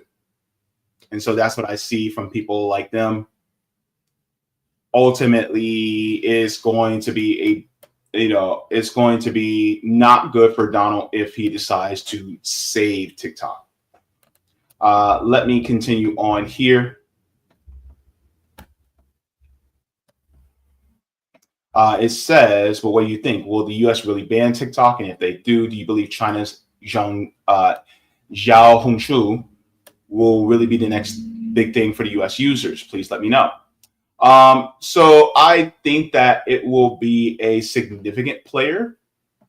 I honestly think that xiaohongshu will, the developers, they're going to revamp. They're going to reorient because if they're getting, hundreds, if not millions, they're getting millions of users right now. I've had some friends that were like, man, I'm having a hard time, create a new account because so many people are downloading it right now. And it's being flooded with new users. And because of that, I think that it will be a big thing. And the developers, they're going to catch on if they haven't already.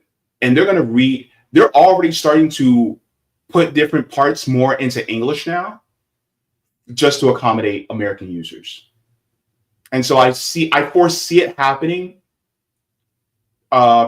pretty soon that like they're going to expand the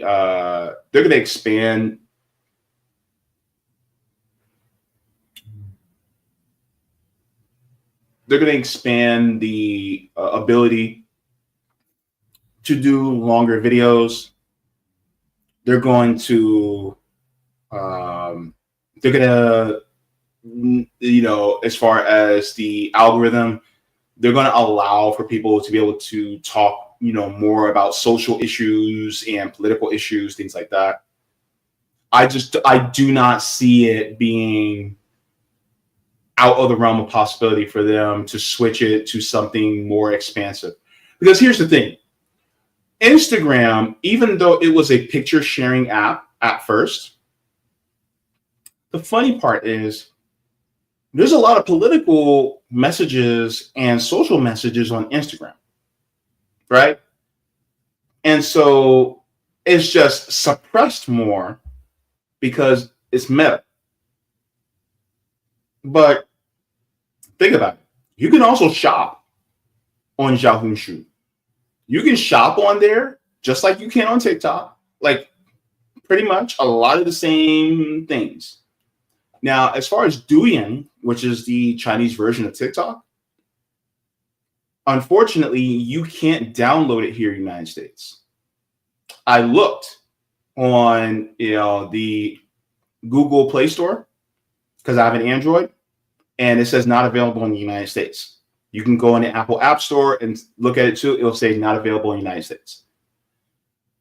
So ultimately, what's happening is the American people are basically saying, screw you, we're not going with any American company because we see how you guys operate and we don't like it. And so we're going to go to Chinese companies. And the funny part is the United States, the American people are seeing what the United States is doing, and it's having the counter effect of what the United States wanted. Now they're driving more Americans into Chinese tech companies instead. And it's like somebody said, if Chinese tech companies were so dangerous, then why do we still have Temu and Shein are so readily available to US users if we're so afraid of Chinese tech companies? Why do we have so many products that are still made in China that are shipped here? The issue isn't really because it's China. The issue is because it's an app that has democratized information sharing, and they don't like for us to know that they have no clothes. This is what it's about. I want to share this as well. There's a lot of clips that I want to share, but I don't have time necessarily. But let me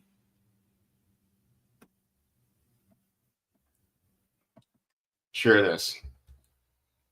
I'm going to share this for my comrade that's on TikTok.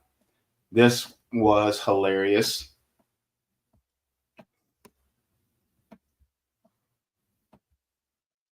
I just downloaded Red Note, and all I can say is that Instagram is gonna go out real sad. And watch this. 漂亮女孩在哪里?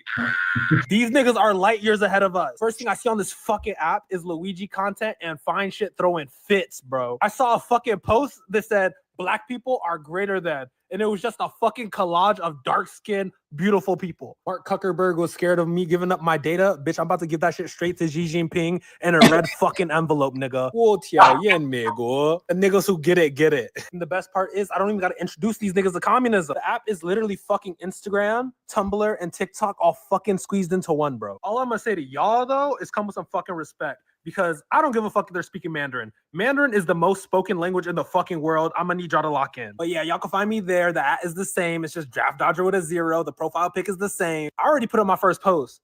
And niggas in China is liking it. Yeah, they're gonna be sick of me. Long live China, nigga. Long live Xi Jinping, nigga. Big up to Mao Zedong, nigga.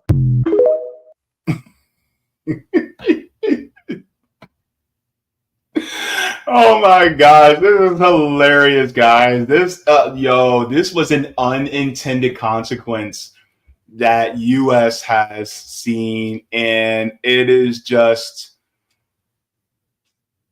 oh my gosh, this is hilarious. I want to share this as well. This is from Roger Meadows. I saw this and I was just like, yo, this is a really good point. Roger says, if the Supreme Court upholds the ban on TikTok, wouldn't that be going against the Citizens United versus the Federal Elections Commission decision, where they ruled that corporations are people and therefore are afforded the same free speech First Amendment protections as individuals? Just saying. Oh, this was a good one. That was a good point, Roger. My thing is like, look, they're going to have to eat their words.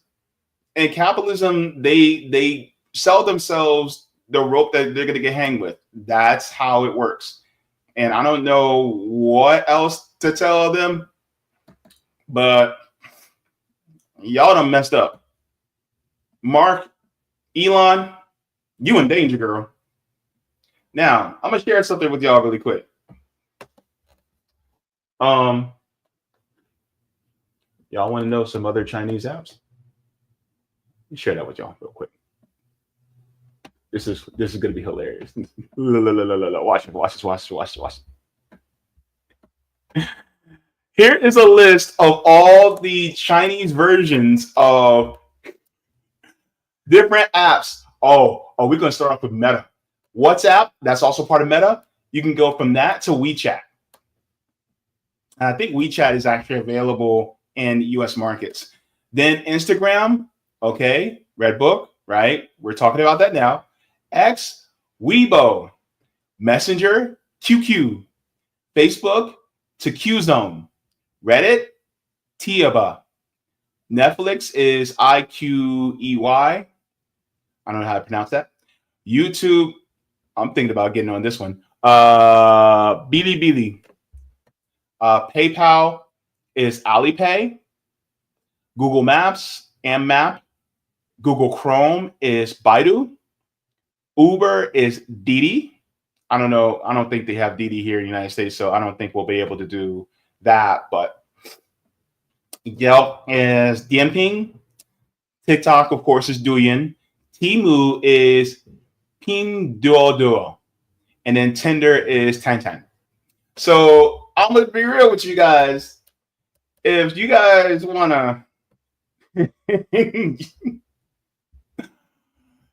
to leave some of these, apps in the United States, I'm just saying it exists.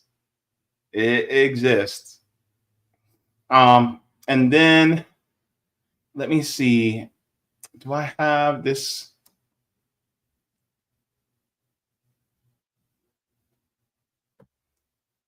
There was a. No, that's not it. Oops. Let me share this.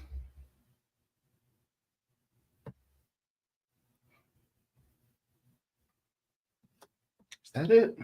No. I could have swore. Uh-oh.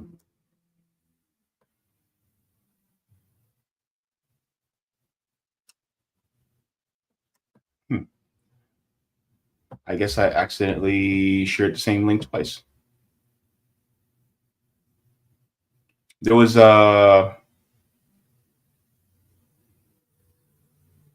It's okay. But I want to share this as well. This is going to be my last point before I bring in Slank. This here. This is from Roxy. It says, American government, we're banning TikTok because it's a Chinese app and your data needs to be protected. American citizens, fine, we're going over to Red Note, a Chinese app based in China. So yeah, that's exactly what's going on. And I'm telling you right now, this is hilarious. I'm on Red Note now. Savvy Savage is on Red Note. Nick Cruz is on Red Note. I'm sure there's a lot more people on Red Note. I would be surprised if everybody else that I know is going Red Note. I'm pretty sure somebody like I'm pretty sure people like Carl Jha is already there. I'm pretty sure Jing Ling is going to be on there, as well as Danny Haifong. So, hey, come on in. And I already have my account. So if you guys would like to, you guys can go follow me. I'll put it in a minute. But yeah, so thank you very much for that. And then let's go into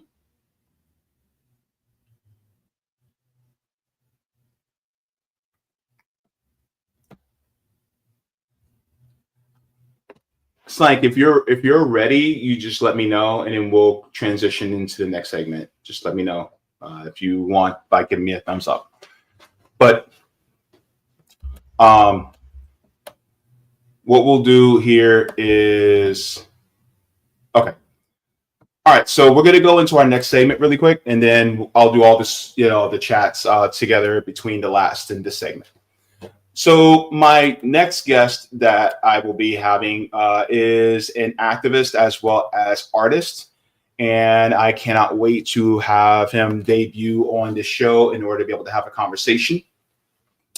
And so I would like to we're going to have activist and artist Slank joining me on the show today, and I would like to introduce him.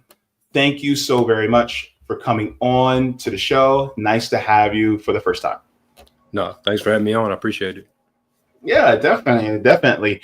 And so one of the things that I wanted to discuss with you was, first I wanted to ask you, as far as your inspiration, evolution into being an artist of conscience, an artist that pushes the envelope as to, making the world into a more better place, a more egalitarian, equal and equitable place. How has that come about, and where did that start? Where did that stem from? Yeah. So yeah, growing up, my dad's a musician, so I've always been around music, and been making music, playing piano in different bands and stuff since I was younger. But I would say, just experiencing racism growing up and stuff, and also my dad being older, he grew up during Jim Crow. Just things that he showed me and taught me and stuff, definitely instilled like a very like a strong racial consciousness, you know what I'm saying? And just like I would say going on to like when I went to college, just got more into studying history. I'd always been into Black history, but just really getting into like studying Black movements in Africa and America, et cetera, the history of slavery, and how just the effects that still exist today in our condition and as Black people in the U.S. as a result of slavery and Jim Crow. So just when I made music, also a lot of my inspirations were the more political hip hop acts when I was growing up, like Wu-Tang,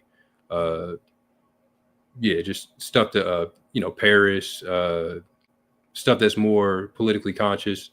And when I write music, I just naturally put in, some of that political content in there without trying to making it sound too preachy, you know what I'm saying? Still making like music you can ride to, but it still has messages, information in there. The last couple albums I've been making bibliographies with the albums, so that like all the references are like books or speeches or whatever is accessible to people listening to the music and want to maybe learn more about the topics I'm talking about. But yeah. It sounds kind of like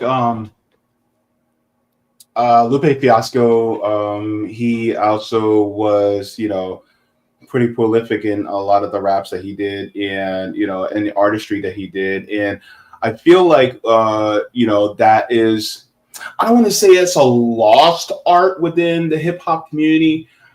I would say that it is purposefully diminished because that doesn't. It's a threat to the system. What do you say about that? Yeah, I would say like the politically conscious music still exists, but it's a lot more underground nowadays because of things like the Telecommunications Act in 1996, passed by Bill Clinton, that pretty much monopolized the music we hear mainstream on radios and things like that. Because before 96, from what I've like read and studied, I'm not, I wasn't making music back in the early 90s or anything. But yeah, before then, the radio stations locally had like their own distinct flavor. They would play more local artists. It wasn't as top-down directives on what songs had to be played and stuff like that. And this Telecommunications Act of 96 that Bill Clinton passed kind of, it allowed for companies to own more than one radio station, or more than they were allowed to own before, so that nowadays there's only like a couple, like Clear Channel and a couple other big controllers of what we hear and the media that we get. And a lot of that is not going to be politically conscious, black, left-wing message music, because the people that run the music industry in these companies are not the people that are producing the music. You know what I'm saying? We don't control the record companies, radio stations, and whatnot. Yeah, it makes me think about nowadays a lot of what we see is really a faux or a fake type of consciousness into the hip hop ethos, where you have the American iconography from Beyonce or from Kendrick Lamar, right? And so it's keeping us within that same road that they want us to go down. And whenever we try to deviate from that, it's like, all right, you're out of the game. You know, you can't make a decent living off of your art anymore because you're a threat to the system. You don't hear from a lot of the artists anymore. For instance, I would say people like Yasin Bey is not, formerly known as Mos Def. You don't really hear from him unless he's doing actual commentary on the state of the United States. But as far as his artistry is concerned, that's not pushed, as much anymore. I figured somebody like Lupe Fiasco would be bigger than what he is now, but for obvious reasons, they didn't want that. I remember in his song "Words I Never Said," one of the things that he said is Limbaugh is a racist, Glenn Beck is a racist. Obama, something about Obama didn't say shit. He was basically talking about also about what's going on in Gaza, right? And that was you don't talk about that, right? Can't let that happen. Yeah. And so when he talked about like what's going on, between Gaza and Israel, that was like a big no-no as well. And it just goes to show how, as far as artistry is concerned, if it wasn't that impactful and if it wasn't that important, then people like yourself and many other artists wouldn't be forced to be underground in order to, to make their art. Yeah. And no, definitely. And like, I don't have a problem being underground. It's not like I'm trying to be like the main artist or anything. I'm just trying to make good music, say good stuff. You know what I'm saying? Say real messages and not let anything like co-opt or try to water down my message, basically. And that's what I'm in, a collective called Push Soul with a number of other artists, producers, photographers, everything. And like, that's one of the things we try to do is put like black nationalists, black socialists, like messaging into the music and, push soul, not let anybody compromise our soul that we're trying to push, you know what I'm saying? So like that. Mm-hmm. Yeah, I'm just sharing this as well. You had this on your profile as well, Slank and Sunny Nation Time Volume 2. So you have, music that is out there that you can actually access as well.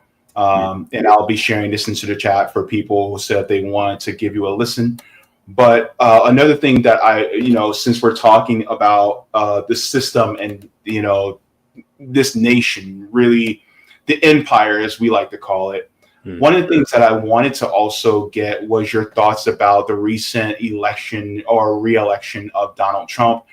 As far as the election goes, was it as you expected between Kamala Harris and Donald Trump? Did you expect Donald Trump to win, or was it a bit of a surprise to you? No, yeah. Before the election, I know I talked to Sunny Toure and a couple other people. We were talking about our predictions. I thought Donald Trump was probably going to win.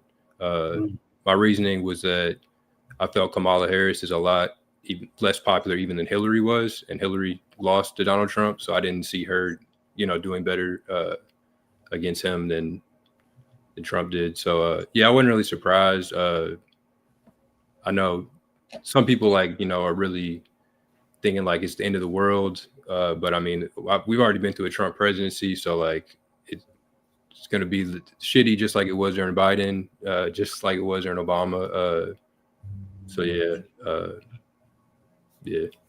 What are your thoughts about the people who say that this is going to end up, a Trump presidency is going to end up just like Hitler, right? They say that they see all the same different, it's like history may not repeat itself, but it rhymes. They say that, there's a lot of similarities between what happened, in the Weimar Republic and how Hitler emerged as chancellor versus Donald Trump. Yeah, I mean, I don't think he's gonna implement concentration camps or anything. I don't see that on the horizon. I mean, I could be wrong, but I think pretty much all U.S. politicians that have been president have been like a Hitler in some ways or others. I don't think Trump's uniquely evil or something like that than the rest of them. I think he just says stuff out loud more, doesn't have as much of a filter. So, but yeah, I mean, I would say Reagan is more Hitler or just as much Hitler as Trump, you know what I'm saying? Or Bush or both Bushes, you know what I'm saying? All of them for real. So, yeah. Yeah. So in your thoughts, what is your perspective on, because there was a larger contingent of the Black community that actually ended up voting for Trump. Mm-hmm. So apparently, a lot of Black people felt that Trump was actually the better choice for the commander-in-chief of the United States. What is your thoughts on how they have, seemed to warmed up to Trump? Why do you think that there's a larger contingent of the Black community that had actually went into that direction? I think probably because the failure of the Democrats to just give us any kind of tangible policies or anything. It seems like every time election season comes around, the Democratic candidate will just go on the Breakfast Club. They'll get a rapper to come on stage, and that's it. They won't have a policy about improving, education for the Black community, jobs, anything real that really matters. It's kind of just pandering, I think. So I think some people probably seeing that were like, well, Democrats have never done nothing for us, so I'm going to go vote for the opposite, Trump. And I think that's just the issue of instead of getting dissatisfied with Democrats, I think we need to see that the whole system is the issue, not just switch to a different wing of the same, capitalist system. But I would also add too that I've seen people try to blame specifically Black men as coming out more in support for Trump, and as being one of the reasons the election went the way it did or something like that. And I totally disagree with that, because we're probably we're the most disenfranchised voting bloc. 12% of the country is Black, so maybe half of that's Black men. So the disenfranchised 6% is getting held up as the cause of the election going the other way. And I don't really see the same thing, the scapegoating happening for white women or white men who obviously overwhelmingly vote for Trump. Or so yeah, I think because of the policies of America, we're so disenfranchised that I don't think the slight change in more of us voting for Trump really tipped the scales. You know what I'm saying? Either way, so yeah. What do you think can be done in order to help wake up our and I'm speaking specifically about Black people, but I would like to go more broadly amongst all working class people. Mhm. What do you think that can be done with us in order to wake up the consciousness more of people? And the thing is, like, a lot, because I ask this because a lot of people, we all know that the system is rigged. Mhm. It's like, it's no secret, right? But how do we get people more activated into having solidarity with each other and doing more community action along with us to change the system as it is? And you know, what do you think that we can do that? How we can do that? That's a good question. I would say definitely trying to just express to people, because people know the system's rigged, but just trying to express to them that both segments of the system, the Democratic and the Republican Party, are just two sides of the same team, and they're both not in the interest of the working class, and that the focus should be more on local issues, your community that you actually live in day to day, and starting from there, I guess, than just thinking that politics is only every 4 years voting for between two pre-selected choices, you know, just expanding politics to an everyday thing more locally and more issues that are actually, you know, people actually deal with day to day. Yeah, I fully agree with that, because I think that honestly, we're at a point right now where we absolutely just need to shift our focus away from, you know, both parties into more top down. And I, you know, am fully on board with that. I think this is why, you know, I'm in the independent media space. Well, technically, we're both in independent media. It's just you're in the artist version of independent media, and I'm in the information side of independent media. And I think more collaborations like this are absolutely necessary. That's why also I wanted to have you on, because I think it's important for us to amplify the voices of each other so that people will go, oh, wait, it is top versus down. So I wanted to, you know, get your thoughts on that. Also, I want to shift gears a little bit to a little bit of foreign policy, because you had shared this tweet, and I, you know, was really interested in seeing this. Now, I actually talked about this with a Momodu on Sunday on RBN, but I wanted to get your thoughts about this too, because you actually shared this regarding Burkina Faso. And you said the government of Burkina Faso already signed a new IMF agreements for millions of unsustainable loans. And so this actually goes into the first phase and the second phase of the International Monetary Fund, really just pushing for Burkina Faso to have this loan. As far as Burkina Faso is concerned, and, you know, of course, they had the coup by Captain Ibrahim Traore, you know, a couple of years back, and they're trying to decolonize, you know, the country, and they successfully have done it from the clutches of France. But is there any semblance of disappointment in this move by Burkina Faso to go running back to the West, as it were, when it comes to the IMF? Yeah, I wouldn't say, I guess, disappointment, more just like worry or concern, because like I think some people misinterpreted what I was trying to say with that on Twitter. Like, I support the governments in the AES and what they're doing, the anti-imperialist moves they made against the French, and just unifying in general under you know, federation of multiple states, move towards like Pan-Africanism, in my opinion. So it was more like seeing that because I didn't know some of this stuff until recently. I seen a post from the U.S. Embassy in Burkina Faso that posted about they were strengthening their ties with AFRICOM, the Burkina Faso military.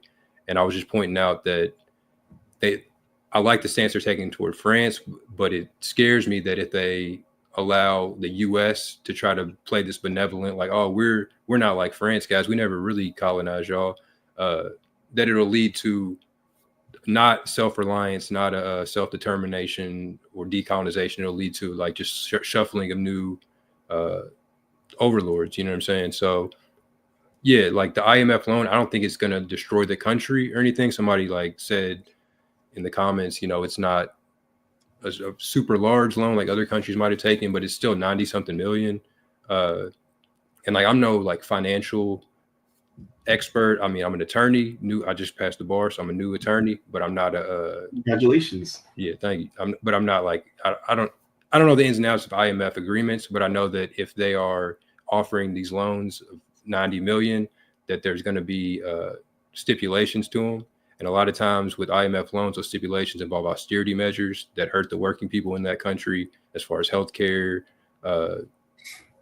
education, a number of things. Social programs get cut to satisfy these IMF, loan banks and givers of the money. So it was more just a concern that I hope that Burkina Faso starts to take the same stance they take toward France, toward America, and the Western financial institutions, especially since and Ibrahim Traore, I've seen quotes attributed to him pretty often lately, within the last like 6 months to a year, saying, I think the quote was something like, Africa doesn't need IMF, World Bank, America, or Europe.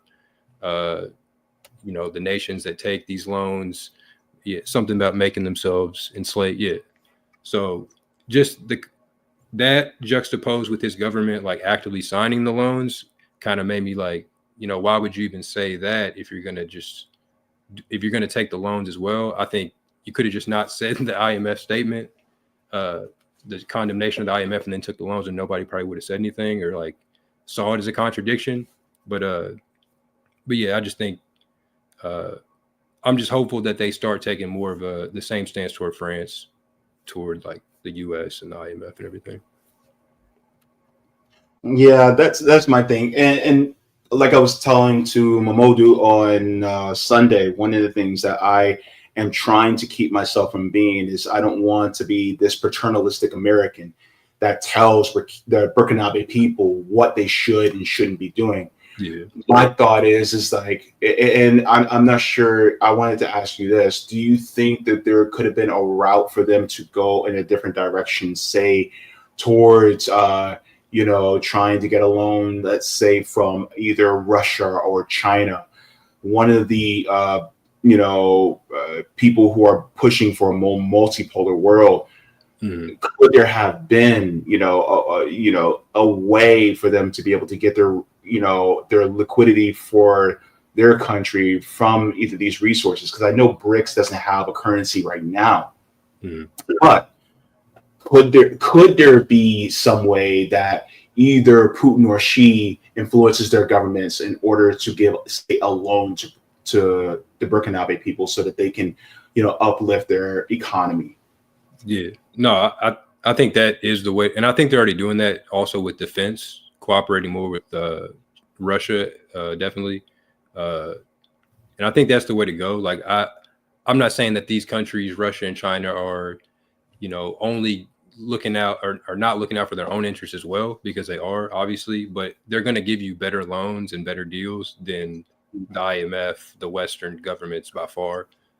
So it definitely would be better to try to just and again, I don't want to like act like I'm talking to the Burkina government like I'm an expert on this or anything, but I'm just looking as somebody who supports what they're doing, supports Pan-Africanism. I think a better step would be to, like they're already starting to do with defense, deepen cooperation with Russia, China, those other countries that aren't in that Western sphere as much, while also increasing cooperation between the other AES states. And I think one of the main things that definitely would help is gold, because they have an abundance of gold in Burkina Faso and Mali, and just as Mali's starting to do with putting out arrest warrants for those CEOs of the mining companies.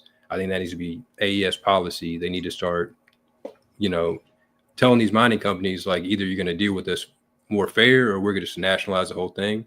And I think they could also get help from Russia and China if they need to, refine those materials. Maybe they don't have the facilities yet to do that in the country, but just moving toward controlling resources, getting away from the Western influence, I think is the way to go. And they're already starting to do that in many ways. I just talked about the IMF thing because I seen that the other day. But yeah, I appreciate that. Yeah, because I think we're trying to. We want the best for them, in an anti-imperialist way where it honors their sovereignty and their self-determination, not in the what's the word I want to use? Not in the fake way that the U.S. government, the State Department says, "Oh, we want their self-determination, sovereignty." No, you don't. You want the resources. Like, stop bullshitting. And so that's the way I see it, and I appreciate the concern from you. We both share that same concern, and so I feel like I'm at a point where I'm like, okay, trust the process. That's what I'm kind of like. I'm like, okay, trust the process. I have one more question that I wanted to ask, and I didn't tell you about this one because it came up to my mind. I'm like, I should ask him about that. So in the last month, of course, there was a CEO that got murked. So your thoughts on the whole situation of the alleged shooter, Luigi Mangione, and the murder of United Health Care CEO Brian Thompson.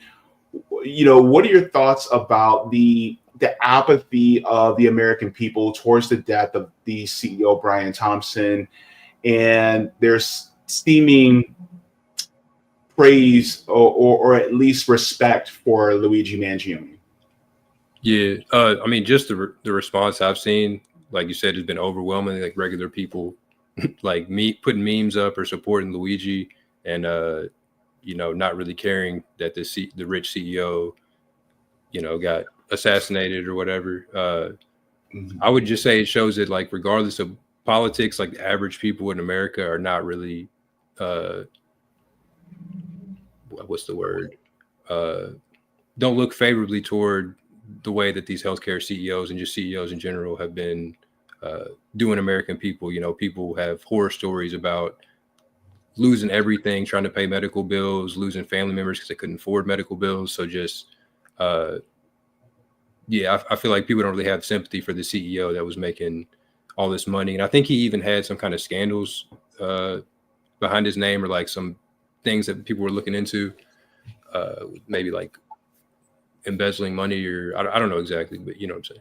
So, it just shows that the average people are not on the side of the CEOs. It didn't seem like to me. Only people I've seen really defending the CEOs like establishment news figures and things like that. But honestly, I think, and it's kind of funny because I've been watching on TikTok as well as on Instagram. I've been seeing a lot of, especially Black people, who we used to have a reverence for the Black CEOs, where it was just like, oh, that's Black excellence. And now we're starting to look with disdain upon not just the Diddy's, but we're looking at disdain upon the Jay-Z's, the Beyonce, the Rihanna, Tyler Perry's, right? Can you give me your thoughts on that as well? Because I think that there's a trend that is shifting. What are your thoughts on that?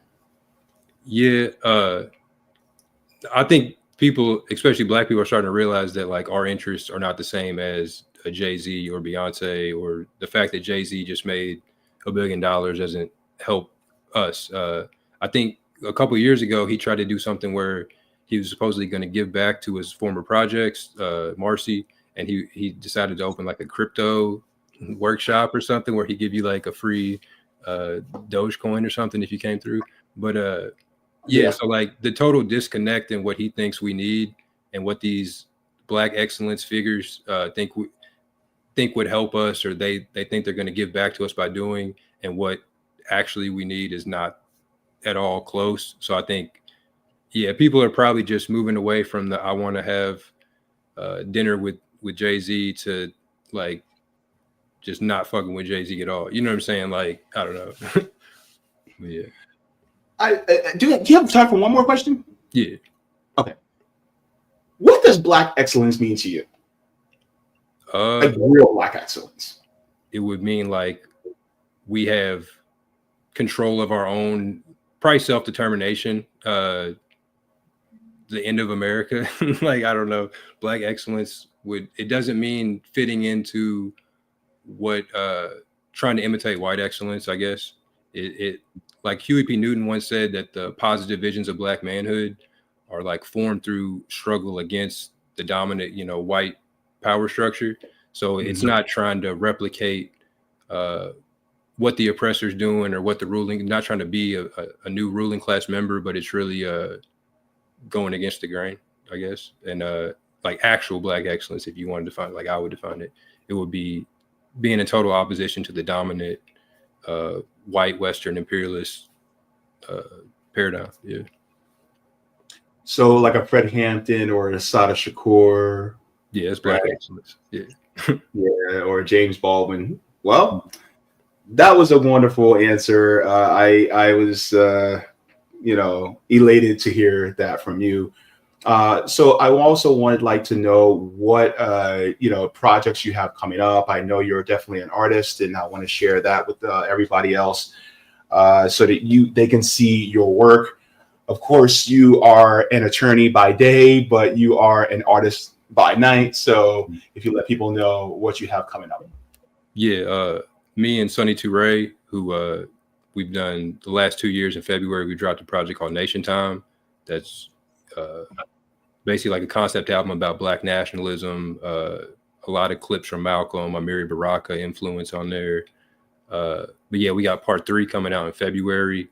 So definitely look for that. Nation Time Volume 3, Slank and Sonny Toure. You can find me on Twitter at @dabsquad_slank.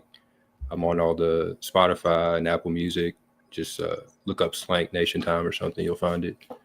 But yeah, that's probably the only project coming up in the near future. Next month, I got Nation Time 3. So yeah, look out for that.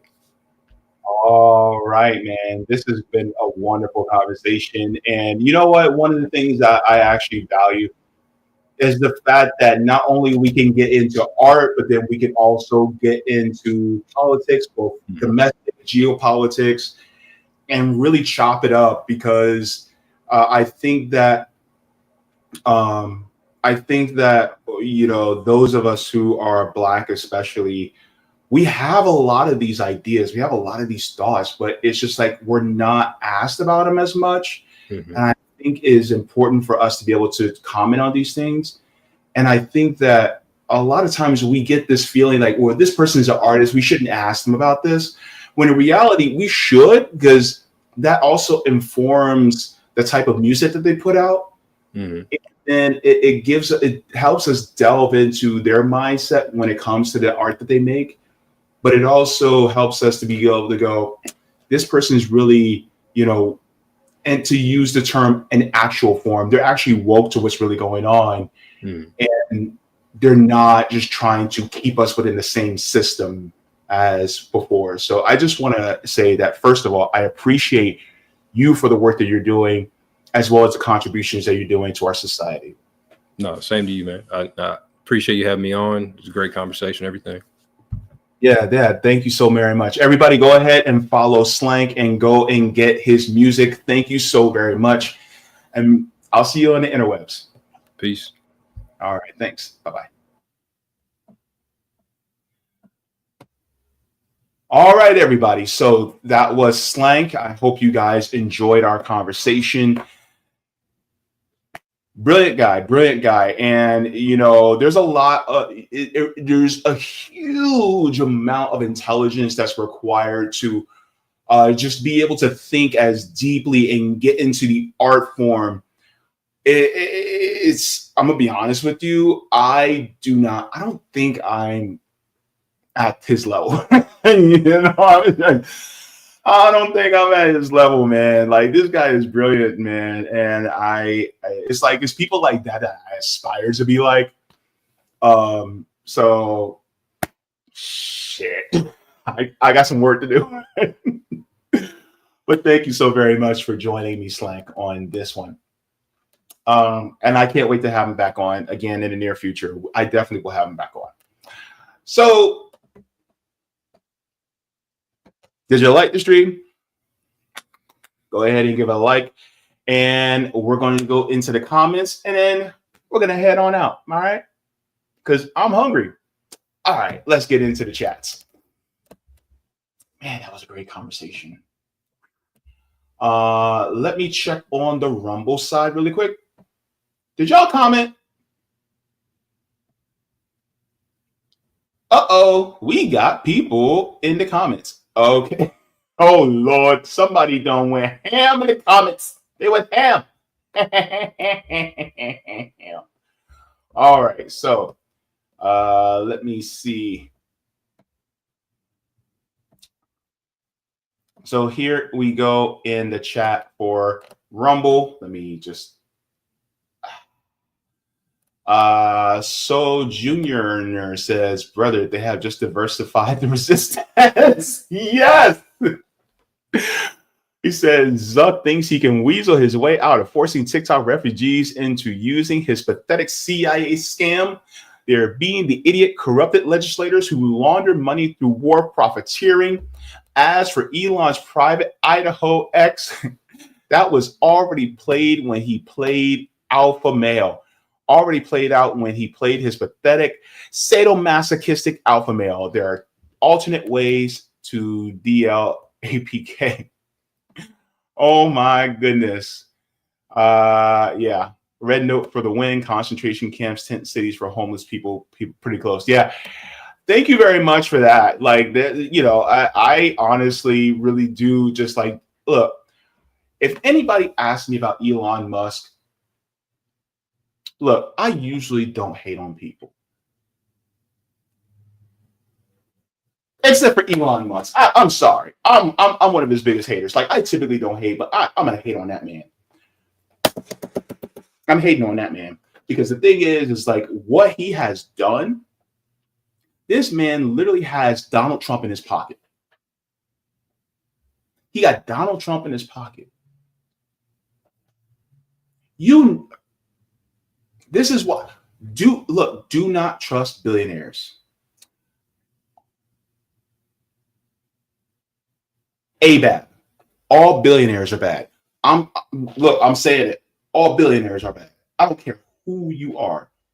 People will go, well, the ex-wife of Jeff Bezos, she's good. I'm like, no, she's still a billionaire. She's still bad. No. All billionaires are bad. I'm putting the line in the sand. Because if you have that much money, that means you have to exploit people in order to get that much. No, I do not rock with exploiters. Elon Musk is one of the foremost. I do not rock with them. I don't care if they're black. I don't care if they're Latino. I don't care if they're Asian. I don't care if they're LGBTQ. All right. Tim Cook, you can kick rocks too. I don't care. All right. Because if you're willing to exploit somebody, you're somebody who gets my ire. Nope. Let's go into the Rockfin chat. Because I feel another rant coming on, and I'm trying not to rant right now. Y'all know me. You know, once I get into a rant, it's over. All right, so let's continue this.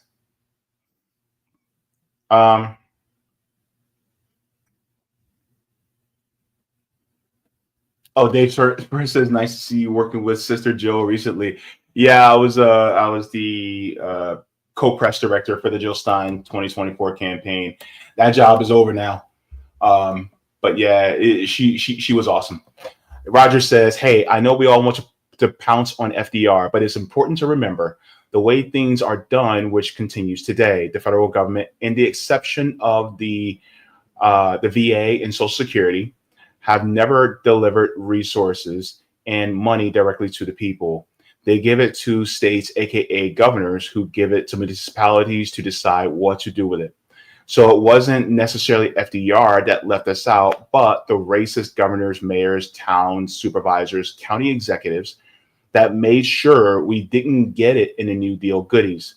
This is why the what's in your hand man, Congressman Adam Clayton Powell Jr. out of Harlem was known for his famous Powell Amendments, where he would make sure that the freedmen throughout the U.S.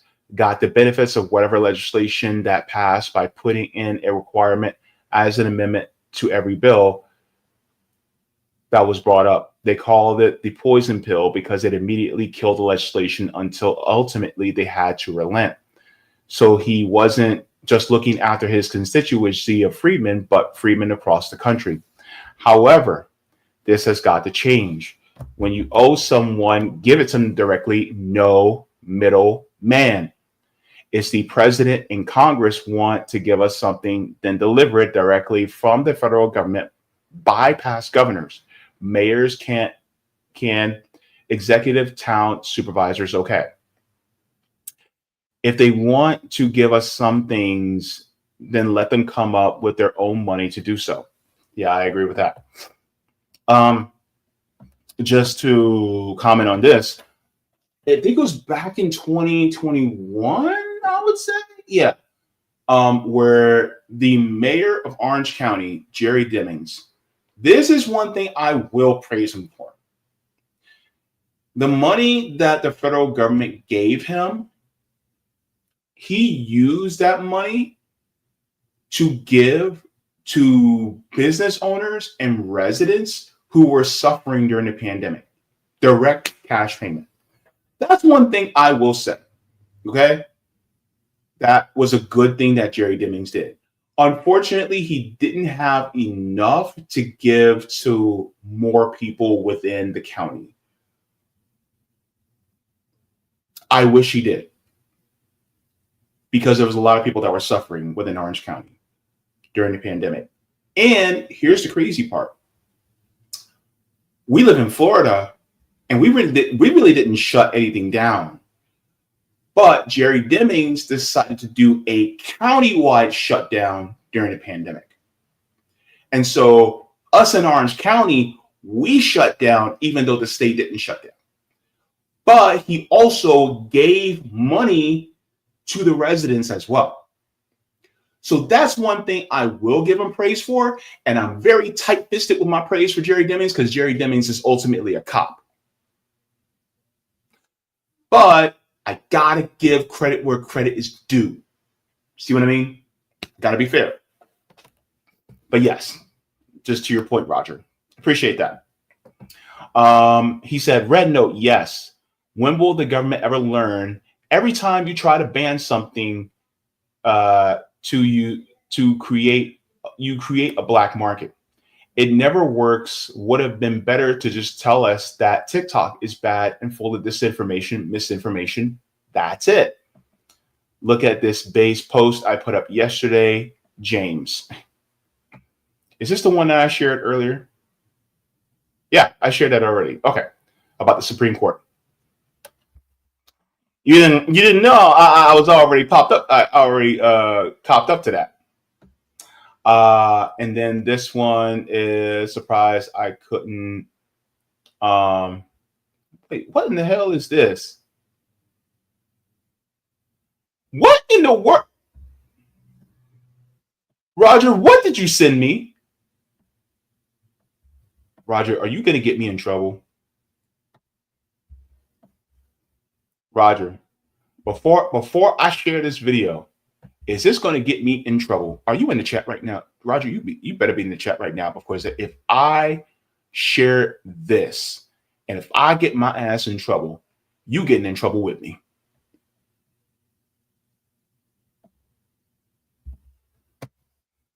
Roger.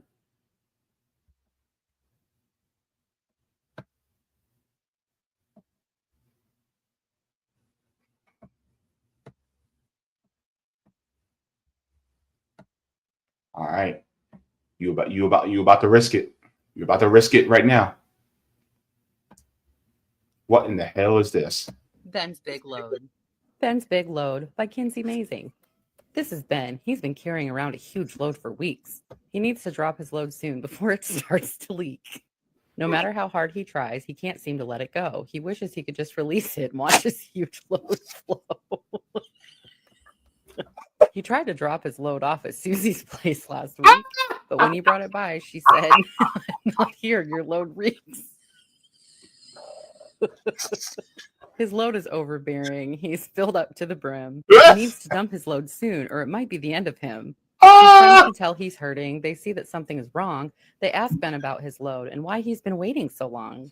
I have nowhere to dump it, he says. Every place I try says no. Do you guys have any suggestions? Where do you let your loads go? I just release it any place and any time. I don't care where I release my load. Is that really a crime? Yes, sir. Yes, that is a crime. I just released my load at my ex-wife's last night. She's always down to take it as long as I get out of her sight. I released my load at Jim's. He can take quite a fill. Maybe you could ask him. He lives right up the hill.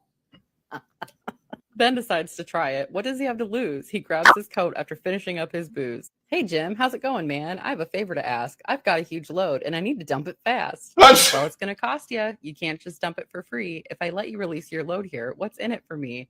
Man, look at Jim. Jim is sassy. I like Jim. He's giving off Darcy vibes, like Jer and Darcy. Do we know who I'm talking about? I love Jim. Just name a price, my man. Anything at all. At this point, I'm desperate. I have no one else to call. Okay, you can release it here. There's just one condition. If you tell anyone, you might wind up missing. I loving the hand on the hip. Just Jim is a vibe. God. Ben agreed to that. He knew what needed to be done. He released his load so fast the load nearly weighed a ton. What Oh my God, that's Roger. No, you He didn't. then felt so much better. He could finally relax. He now knew where he could go the next time he was filled to the max. He loves Jim now.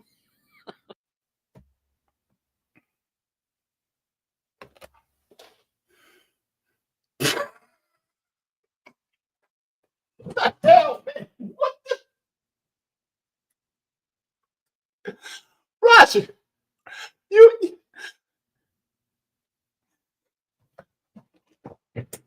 what in the world? Yeah. Why in the hell do you guys watch this channel? What? Like when I read books,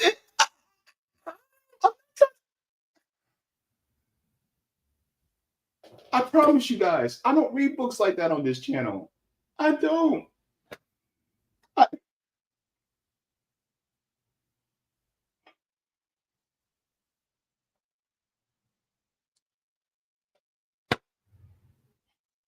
Water your plants. Water yourselves. Leave the world better than you found it. Smoke them if you got them. Drink them if you got them.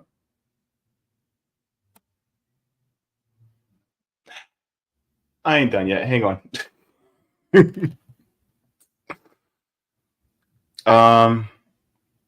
Jacqueline asks, wonder what the people of Burkina Faso think of their government taking the IMF loans. I don't know. That's a good question, Jacqueline. I don't know. I think some are trying to trust the process. Possibly. We'll see. I don't know, but I'm kind of trying to wonder. Whatever man says, mainstream media to CEOs, sympathy for the devil equals sympathy for the devil. Let me see. Good to see you, Bryce, in the chat. Nice to have you in here as well. Let me see.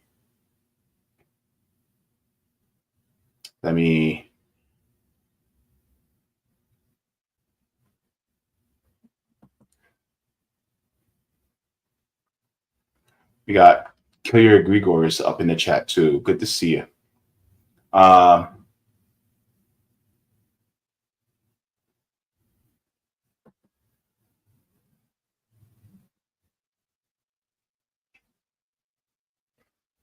Bender Rodriguez says Instagram is a dating app.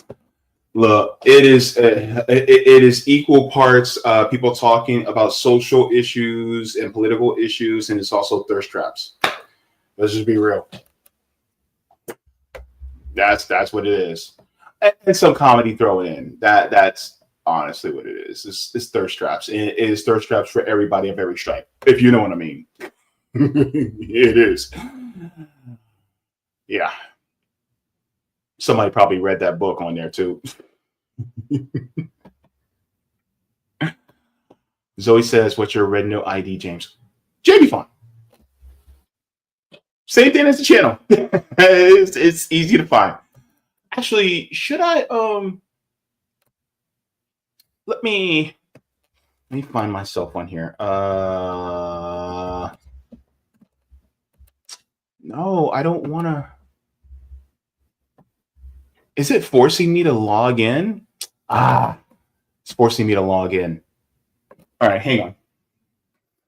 I'll do it over the phone. Sorry, guys. Let me just so you guys have it.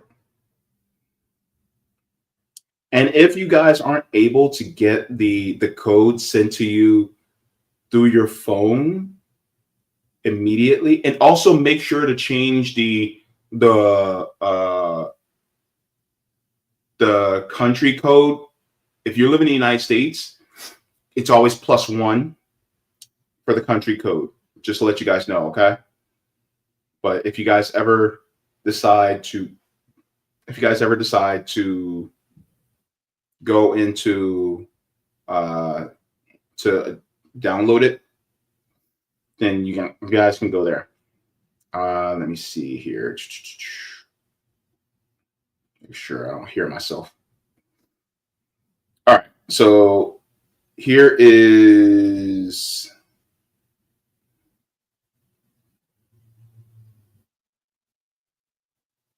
All right. It's too many characters. Are you serious? I can't even share it on here. That's some bullshit. Anyway, too many characters. I can't even share it. Even though it's my own. Sorry, guys. But just look for Jaybefaunt once you guys get signed in and everything. Then you guys can see my link on there. I know I shared it a few times. On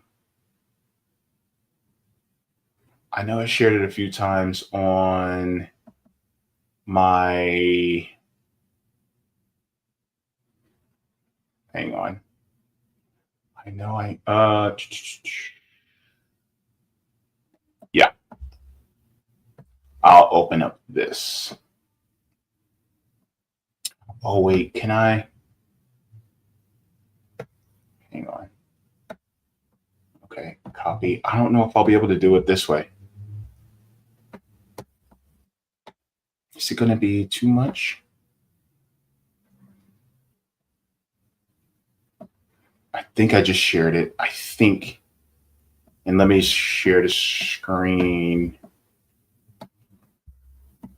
so you can see. Boom. There we go. So that's my profile. So that's where it is. That's it. But yeah, that's my red note. Was I able to share it? Yep, I was able to share it. Yeah. Wait, is that? Okay, good. Yeah. And then, you guys can translate the page.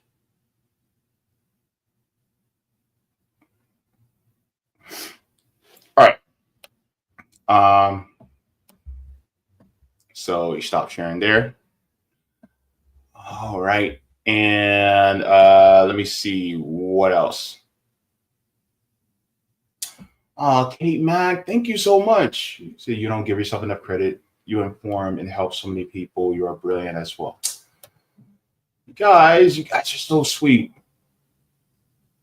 You guys are awesome. Sean Miller said, risk it for the biscuit. You know, they used to call me the hot butter biscuit, right? Put my honey all over it. See, y'all gonna get me in trouble. Y'all gonna get me in so much trouble. Oh my goodness. I love y'all though. Oh my goodness. Let me see. What else? Oh, Corbett Ravenscraft says I signed up for Red Note yesterday because of your post on YouTube. Oh, okay, cool. Yep. A lot of people are going over there. Yes, Jasmine. My, the tables have turned. Brian, the tables have turned. Alwyn Sage says, cry to your mama. Yeah. Yeah. Oh my goodness. Bryce says, out of touch boomers be like, you can't afford a $400,000 house. It's easy. McDonald's is hiring cooks. Look around, kids. Jobs. Kids these days are lazy and they don't want to work. It says, greedy boomer boss staying home, sitting on his ass all day. Be like, are you coming to work today? 8,000 hours is a good wage. Nobody wants to work anymore. Yeah. The thing is, like, this is the more out of touch capitalist boomers. There's a lot of boomers out there that actually identify with what we're going through, because a lot of boomers, and I actually talked about this last year. Yeah, I think it was last year, where a lot of boomers are actually having to go back into work because their retirement savings were enough. There's also a lot of boomers that are also becoming homeless now because the cost of living is so high that they can't afford it. So a lot of boomers are actually becoming homeless now. So they're feeling the sting. It's really the ones that are on the upper echelons of the economic ladder that are saying these things, right? And it's the same thing with the economically advantaged Gen Xers, the economically advantaged millennials, some people who are my age who are saying the same BS right now because they got more solidarity with the cappies than they do with their other fellow workers, right? So I don't say it's just boomers. I say it's this antiquated mindset that is cross-generation that is happening. And some of them are saying some of this BS when in reality, they should be looking at and reading the room and knowing like this system is unsustainable. But I understand exactly what you mean, Bryce. And I agree for the most part. Yes, thank you very much for that. Let me see. And Unit Griffin says, learn easy Chinese characters. 1 equals 1 line, 2 equals 2, 3 equals 3 lines. Thank you very much. All one saying, I know you value learning. So do I. Thank you so very much. All right, so got to head out because I got to eat. Sela says, capitalists don't care about anyone regardless of age grouping. Yeah, that's true. You're preaching to the choir. So, yeah. Oh, Wadi, I didn't get to see you. Good to see you. Say hello to everybody. All right, everybody. I'm going to head on out because I got to eat. And JB is hungry. That, I'll be real with you, that workout got me starving. All I had was some almonds and an apple. A handful of almonds and an apple. That's all I had. So I got to eat.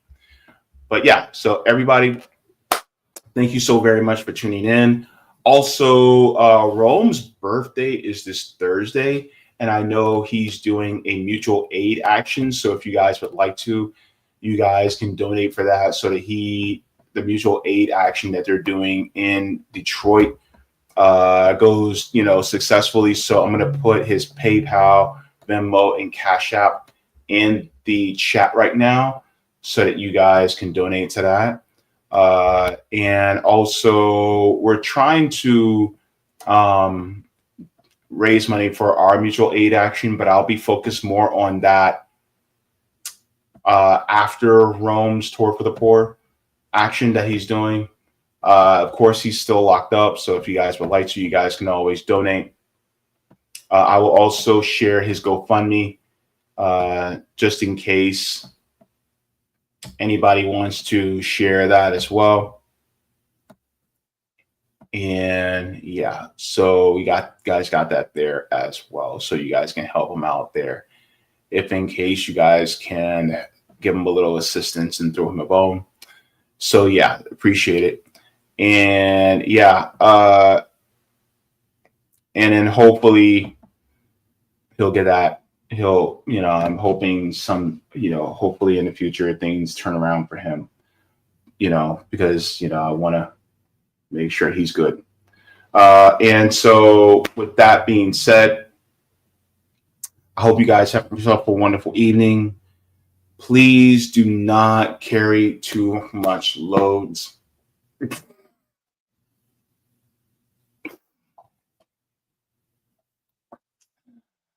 Take the load off. Yeah. Why in the hell do I even? Why do I even bother? I'm trying to be good, but I can't resist it. Funny how time flies with your having fun. All right, everybody. Water your plants. Water yourselves.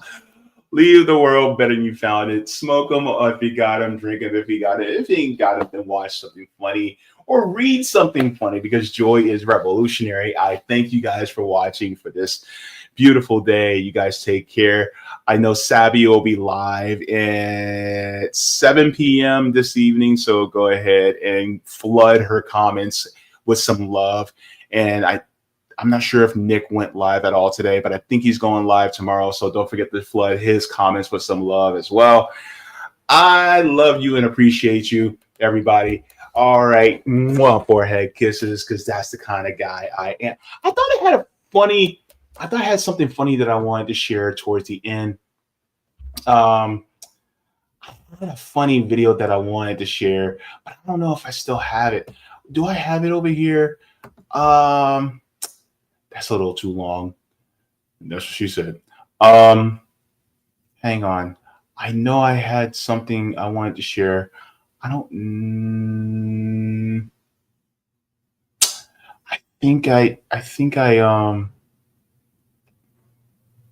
missed it. There was this funny video that I absolutely loved. It was hilarious. This guy was doing an impression of Donald Trump. And, you know, Donald Trump impressions, you see one, you see all, but this guy was just brilliant with his. I don't know. Anywho, it was hilarious. It was on TikTok, but I'm not going to be able to look at it right now. But hopefully I'll be able to show it to you guys a little bit later in the future. But anywho, thank you very much to everybody for tuning in. I hope you guys have yourself a wonderful day. Take it away, JB. Thank you so very much for watching my channel, and I deeply appreciate it from the top and bottom of my heart. If you wish to support the channel further, so I can keep bringing you content that is educational and informative, you can become a patron on patreon.com/Jaybefaunt. You can find that link in the pinned comment or in the description below. No matter what you give, you'll be supporting independent media and education that helps make the world better. Thank you so much, and you can watch more of my content here. Mwah. Forehead kisses, and have a beautiful day.